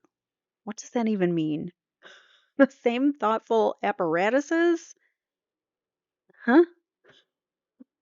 Okay. But you were suggesting, look, I'm trying to figure out who took the life of my father, so I probably could figure out ways to investigate this too. Well, I had no ways of investigate who took my father's life, but just, suggestions as to coping with it and resigning to the fact. And so, what is it you were offering to do for Eric in that regard? Support, I suppose, compassion. And you assumed that he hadn't had anything to do with the death of his parents, correct? No, no, the thought never crossed my mind. And you assumed that some sinister force did? Yes. And you were commiserating with him because you had the same assumptions about the death of your own father? Yes. Did you ever do anything to try to determine who took the lives of Mr. and Mrs. Menendez? No. So, was that it? You never discussed it again with Eric after that first time? Well, that wasn't the first time. There was several times and several names were mentioned and but never ever panned out. No. So who mentioned the names? Eric Menendez. And were those names that had appeared in the newspaper before or had been talked about in relation to the Menendez homicides? Oh, I don't know. I wasn't that abreast as far as what was happening in the paper. I believe the gentlemen discussed were one was maybe a mob figure and the others were members of the board of directors of Coralco, I think. And then you testified that you believed Eric was talking to you about those things to save face. Is that right? I can only speculate. And that's what you said, isn't it? I was speculating, yes. I'm not asking if you were speculating, Mr. Eslaminia. I'm asking to make a record. You testified to that, correct? Yes. He never asked you to make anything up about who was responsible for Mr. and Mrs. Menendez's death, did he? No. He never asked you to pretend that you knew anything about it, did he? No. Now, is it your testimony that you never made up your mind as to whether or not you were willing to lie on the witness stand by retelling the story in the letter? Is that your testimony? Would you re-ask the question, please? Yes. Is it your testimony that you never made up your mind about whether you were willing to testify falsely? Well, once I had received the letter, I thought to myself that someone who is innocent doesn't go to this length for a lie. So you never were willing to testify. Is that what you're saying? I can't say was never willing. At one point, I was willing to do anything. So you were willing to get helicopters and break them out of the county jail? Isn't that what you told their cousin? You told their cousin this? Maybe. Isn't that what you told him? I was a teenager. So they were teenagers too once. But the question is, when you made that statement to their cousin, you said that you were willing to do anything, including hiring helicopters to get them out of county jail. How far do you think you're going to go? I don't remember saying that, but I have a fondness for helicopters. Do you have a fondness for breaking people out of jail? I love her. I love her wit and her sarcasm. I have never done it before, no. How old were you at the time when Lyle Menendez was arrested? 18 or 19? How old was he? 18 or 19 too. And he was a teenager too, right? Yes. Now I want to get back to this point. You are prepared until Were you in your mind, based on who you are, prepared until Lyle called it off to perjure yourself in a court of law? I can't say that I was. Then why did you come to my office and tell me this story? Because telling you is different than sitting here and lying, I guess. In fact, you not only came to my office and told me that fake story, you told it twice, didn't you? Yeah, well, your clients had asked, so you told it to me first, alone. Do you remember that? I believe so, yes. And then you told it to me and to Miss Lansing, who was Lyle's lawyer at the time, correct? Maybe. Not maybe. Do you remember telling it to the two of us? I don't recall telling it twice. I do recall telling it once. And you elaborated on what was in that letter, talking about how you loaned the gun and how you got it back. And when we asked you, well, where is it? Prove it to us. Show us the gun. You made up a whole elaborate story about what happened to the gun, didn't you? Well, there was an actual gun that I was in reference to. And yes, I had said that happened. I had traced the gun as far as where it was currently at that time, but when at the time when I was with you. And you told us this about where the gun was and how you had traced it? Yes. And you knew you were talking to lawyers, didn't you? Yes, I did. And you knew that lawyers can issue subpoenas and call people in to be witnesses, didn't you? I am sure I knew that. And you were talking to us because you wanted to be a witness to tell this story, didn't you? I wouldn't characterize it like that as far as me wanting to be a witness and wanting to tell the story.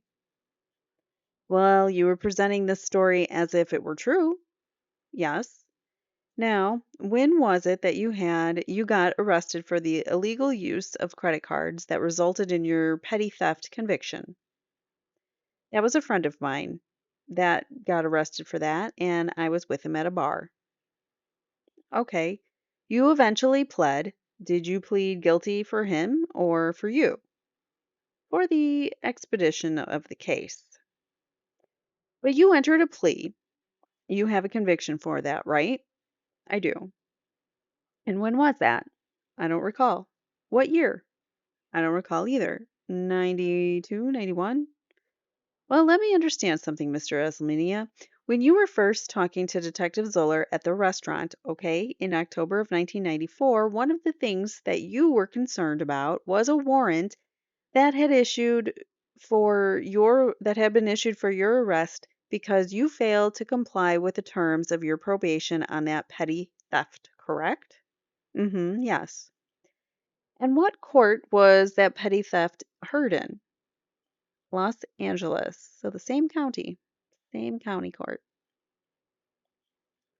They're all Los Angeles. Which part of Los Angeles? Oh, downtown on Hill Street, I think. And you have testified here that since that time you told Detective Zoller he didn't have to do anything with that warrant, you would take care of it. Is that right? Oh, that was also correct? Yes. So what did you do to take care of it? I went up and showed up in front of a judge and said I'm sorry, and he extended my time. Extended your probation? Yes. Did you have a lawyer for that case? No, it was just a matter of me showing up, that's all. Did you have a lawyer originally when you worked out your plea bargain and pled guilty to petty theft? I did. And who was your lawyer? Objection, irrelevant, overruled. It was Christopher Armin. Christopher Arnold? Armin. Is that the gentleman that you now work for? No, no, he was just involved in that case. And you don't even remember what year that case was correct? It was sometime around 92. No, I don't. Excuse me? 92 sometime. And when did you strike that? When did you enter your plea to petty theft? I had gone away and my friend was still wrapped up in the case, and I believe he had a couple of charges, and my attorney said better to get rid of it this way and just get community service and get it expunged. And when did you wrap up the case? I don't recall that. I was away, so I would have to say maybe in 92, 93. And how much probation were you given? 200 hours community service. How many years of probation? Oh, I don't know. I'm not sure. I don't think it was probation. I think it was 200 hours community service, and that was a stipulation. And when was it supposed to be done? I believe I had 6 months to do it. And did you do any of it? No, not officially. Not officially? No. So that means you didn't do it. Is that right? That means I did community service, but it wasn't court approved. Huh? So then you didn't do any of the 200 hours of court approved community service that you needed to do. Not at that time. Take a drink at that time. And again, at this time, take another drink. Have you done any of it? Yes. Now, when I spoke to you and when Ms. Lansing and I spoke to you, you never mentioned to us that you had a letter, correct? I don't think so. You don't think so? You're not sure? No, you didn't, correct? Correct. And do you remember sometime after the meeting that you had with myself and Ms. Lansing, you contacted me about your petty theft case? I recall that. And remember in the course of that conversation, you indicated that you knew you weren't going to be a witness, and I told you I told you you certainly weren't going to be a witness because you were a liar. Do you remember that? I do recall that. And do you remember my telling you that I knew you were a liar because Erik had told me the story was fake? Mr. Khan says, objection, calling for hearsay, objection, calling for hearsay, overruled. And a little win there for the defense. The witness says, yes, I recall your clients had told you that it was a fallacious story. Mr. Eslaminia, in the right after Erik and Lyle Menendez were arrested, did you appear in the Beverly Hills Municipal Court where they were making their early appearances in this case? I might have, yes. And did you appear at their very first appearance, the arraignment? I have no idea when I appeared or that I appeared. You don't remember if you even were there? No, I remember taking their grandmother back and forth to court. I don't remember if this is one of those times or not. Do you remember a time before I represented Erik Menendez when he had a different lawyer? Mr. Sheliff? No, Mr. Shapiro. Okay. Do you remember when Mr. Shapiro was representing Erik Menendez? I think so. Did you go to court at the time when Mr. Shapiro was representing Erik Menendez? I don't recall. And do you remember that during that brief time that Mr. Shapiro was representing Erik Menendez, you were going around telling everybody that the Menendez brothers were with you at a party when the parents were killed? No, I certainly don't recall that. You certainly don't? Do you remember who Henry Lanio is? No. Do you remember Erik and Lyle's cousin Henry? Henry, yes. And didn't you tell their cousin Henry that they couldn't have done this because they were at a party with you that night? No, I definitely didn't tell him that. Did you tell Mr. Shapiro that? No. So you deny telling anybody a made-up alibi that you came up with for them? Yes, that party thing is on September 14th of this year, were you interviewed by Detective Zoeller with Mr. Khan and Ms. Nahira present? I was September 14th. This was the past September 14th? Yes, a month ago. Mm-hmm. And on that occasion in talking about your being a witness in this case and being on the stand, did you tell all three of them that you would lie like a dog? That I would lie like a dog? Mm-hmm. I don't recall. Maybe I did. Miss Abramson says, I have nothing further, Your Honor. Oh, damn. He said he would lie like a dog. And of course, Ms. Nahir, or Mr. Khan can't leave that as is, so he's got some redirect here. Mr. Khan asks, in regard to that statement, you would lie like a dog. Do you remember if you were laughing or in a serious mood when you said that? Really? So, because he was laughing, that makes it not crime. Okay. I remember it was at the end of a tension-filled 3-hour meeting, and I had said, I don't recall. I don't see how I'm relevant to this matter other than the letter and that it's someone's life is on the line, and I don't know. But yes, I remember that it was an irregular statement of the sort. It was tense and sort of a breaker. So it was an icebreaker that you said you would lie like a dog to attorneys. Okay, I don't buy it. Did you also say during that meeting that you would tell the truth if called to the witness stand? Certainly. All right, I have nothing further. The court says anything else? Mr. Gessler says no. Ms. Abramson says no. The court says, okay, you may step down. Any reason not to excuse him at this point? Mr. Khan says, no, Your Honor. Ms. Abramson says, I would ask that the witness not be excused. The court says, okay, you may step down, but you are subject to being recalled. Do I sit? The witness says, do I sit in the court? The court says, no, but you are subject to being recalled, and the lawyers will notify you a day before if you are going to have to come back. And then the court says, your next witness, please. And Mr. Khan says, yes, people call Detective Zoeller. And boy, Mr. Eslaminia took a lot longer than I thought. We're already 4 hours in. I'm going to get some of Detective Zoller's testimony started, but we're probably not going to get super far into it. So I just want to let you know that that's where we're at. So we will begin, but we will continue in the next stream with Detective Zoller. All right, so Zoller is the lead detective. He's called back. He's sworn in. We've already went through his testimony, but this is stuff that he couldn't talk about because there were witnesses that needed to come in before he could talk about it. So that is this specific instance where they had to call Eslaminia. They didn't know if he was actually going to be called first, but they had to call him first to, get testimony in so that now Detective Zoller can corroborate or whatever.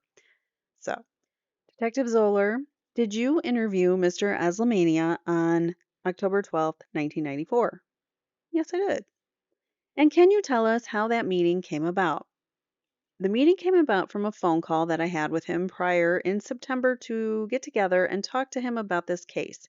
And I made an appointment with him to come up and see him during his lunch break from college and to interview him. And during that meeting with him, did he make some statements to you concerning a scenario in which Ms. Abramson says, Your Honor, I'm going to object at this point. Number one, there's no foundation for hearsay. The court says overruled on that ground. And he is leading, says Miss Amerson. Well, I assume he just wants to get to the specific point rather than going through a whole conversation, so I will permit some leading to focus on where he wants to go. All right, then.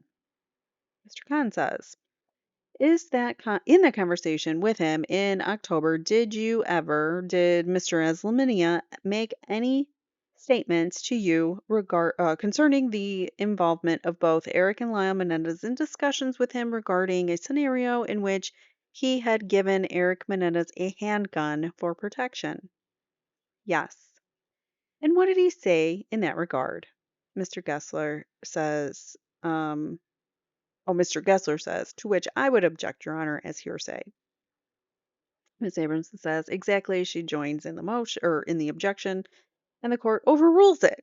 You got two lawyers telling you it's hearsay, and the judge is like, nah, it can come in. The witness says he stated that he had discussed with both Erik and Lyle that they wanted him to testify that he had given him a gun prior to the death of Kitty and Jose Menendez. And the gun was because they were in fear. Meaning Erik and Lyle, were in fear of their parents. Mr. Khan says. And did he say when these discussions with both Erik and Lyle Menendez took place? I asked him. He said that the discussions took place from a year prior to the last trial, a year prior, and until the beginning of the trial. Okay. During your conversations with Mr. Eslaminia, did he also indicate on that occasion that is October the 12th, whether he had also received a letter from Lyle Menendez. Ms. Abramson says, I'm going to object, Your Honor. There was no foundation for that hearsay. The court says, all right, it's not being offered for the truth at this point, so Mr. Khan says that's correct. Court says the objection is overruled. The witness says yes. Mr. Gessler says, then I will object on relevance, Your Honor. The court overrules. Did you receive a portion of a letter from him?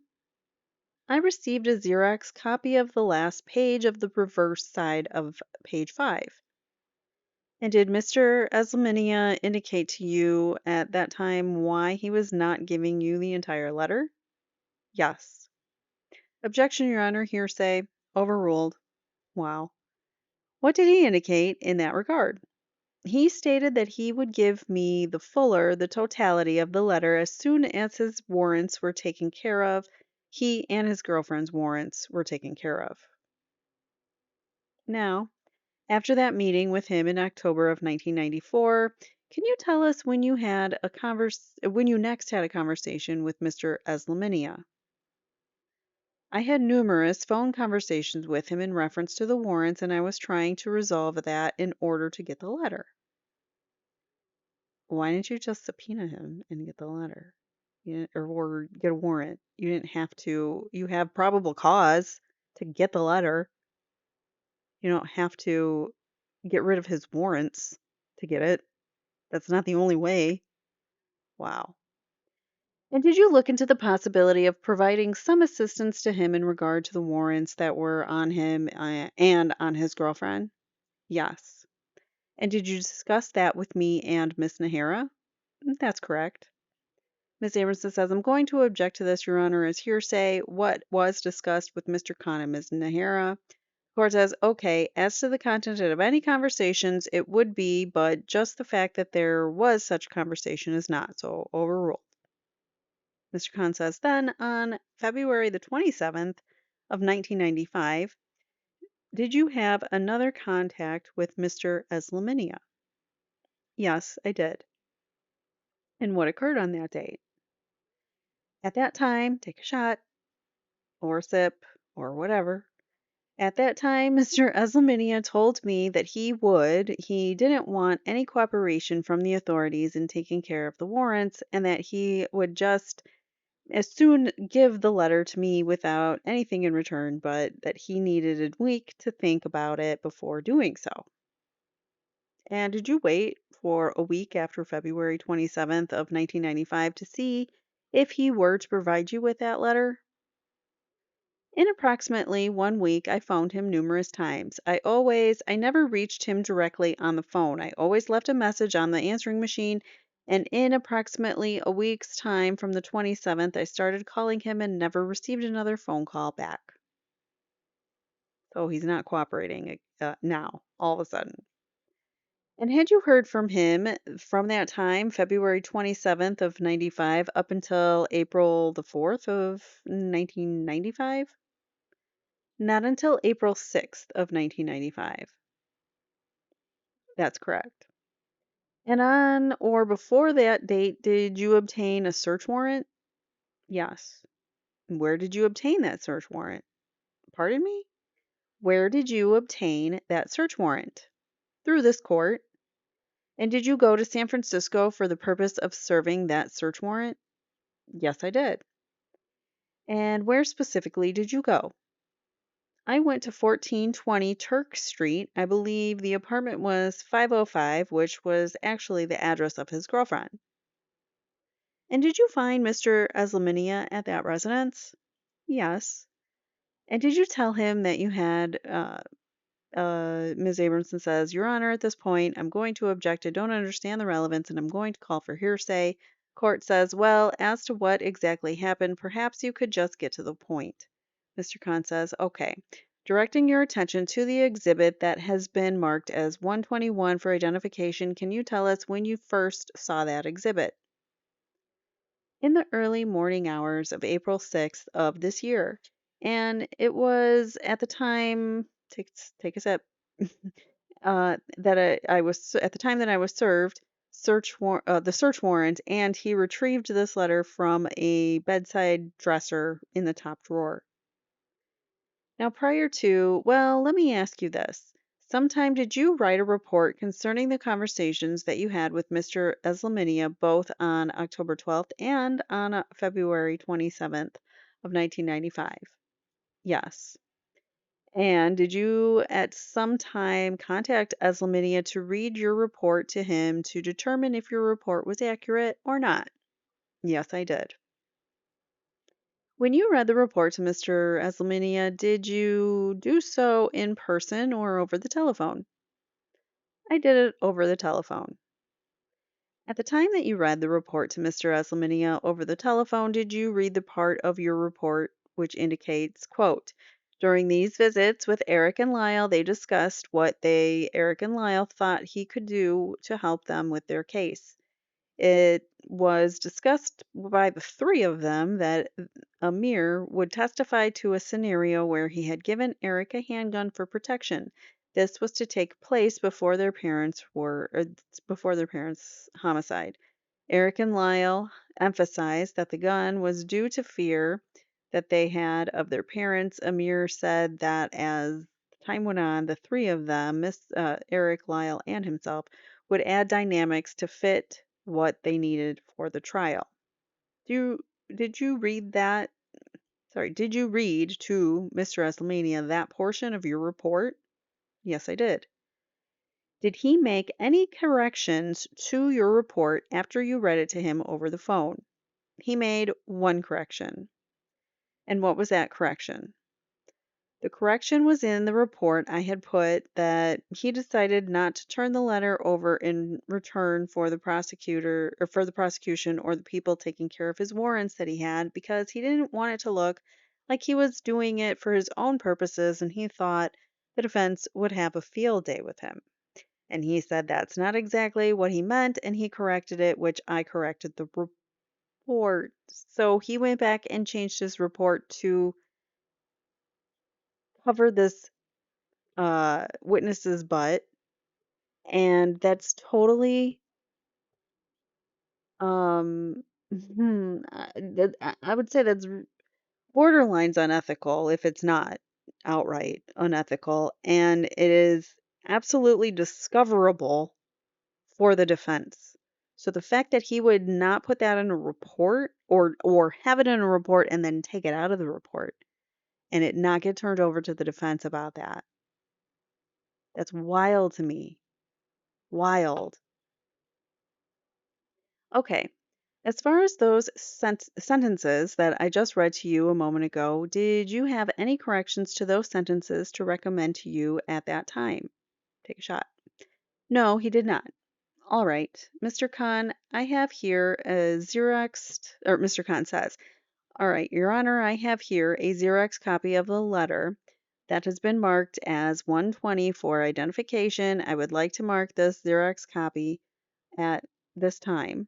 Another shot, take another shot, as 142. Court says 143. We have already had 142. Mr. Khan says 143. Thank you. And the letter is 140. Okay, the letter is 140 and the Xerox will be 143. Mr. Khan says, I think that's a different letter. I think the one that is currently in front of the officer is 120. Your Honor, he says, okay, I'm sorry. Mr. Khan says, yes. The court says, I thought it was 141. 121, right. Mr. Khan says, showing you what has just been marked as 143, does this appear to be a Xerox copy of this letter? It does. Thank you. I have no further questions. And Ms. Abramson is going to be doing the cross-examination for Erik's team. You know what? I was going to keep going, but I think I'm going to stop here because my hip is really, really killing me. And we can get into Les Zoeller's cross-examination in the next stream. I apologize. I did want to go a little bit longer, but my hip is really hurting and it's getting to be the end of the day for me anyways. So probably a good thing if I stop. So I will see you guys in the next one with the continuation of Detective Zoeller's testimony. And then we also will be going into our next witnesses will be Glenn Stevens, the friend of, I want to say Lyle's friend who lied about conversations that they had, private conversations they had about who, um, or about experiences that they had, SA experiences that they had. And then Glenn Stevens then took it back and lied about it later on. So he basically perjured himself. And we also have Jamie Pisarcik, who is Lyle's ex-girlfriend, coming up as well. So we will get through those next few witnesses coming up. So thank you guys so much for following along with me, and I appreciate you guys and your feedback. And let me know what you think of this case. How oh, excuse me, like lost my air for there for a second. Let me know how you feel about this case and how, it's different this time around and what things are sticking out to you. And please don't forget to hit the like button on your way out. Make sure you are subscribed, and I will see you guys in the next one. Take care. Bye now.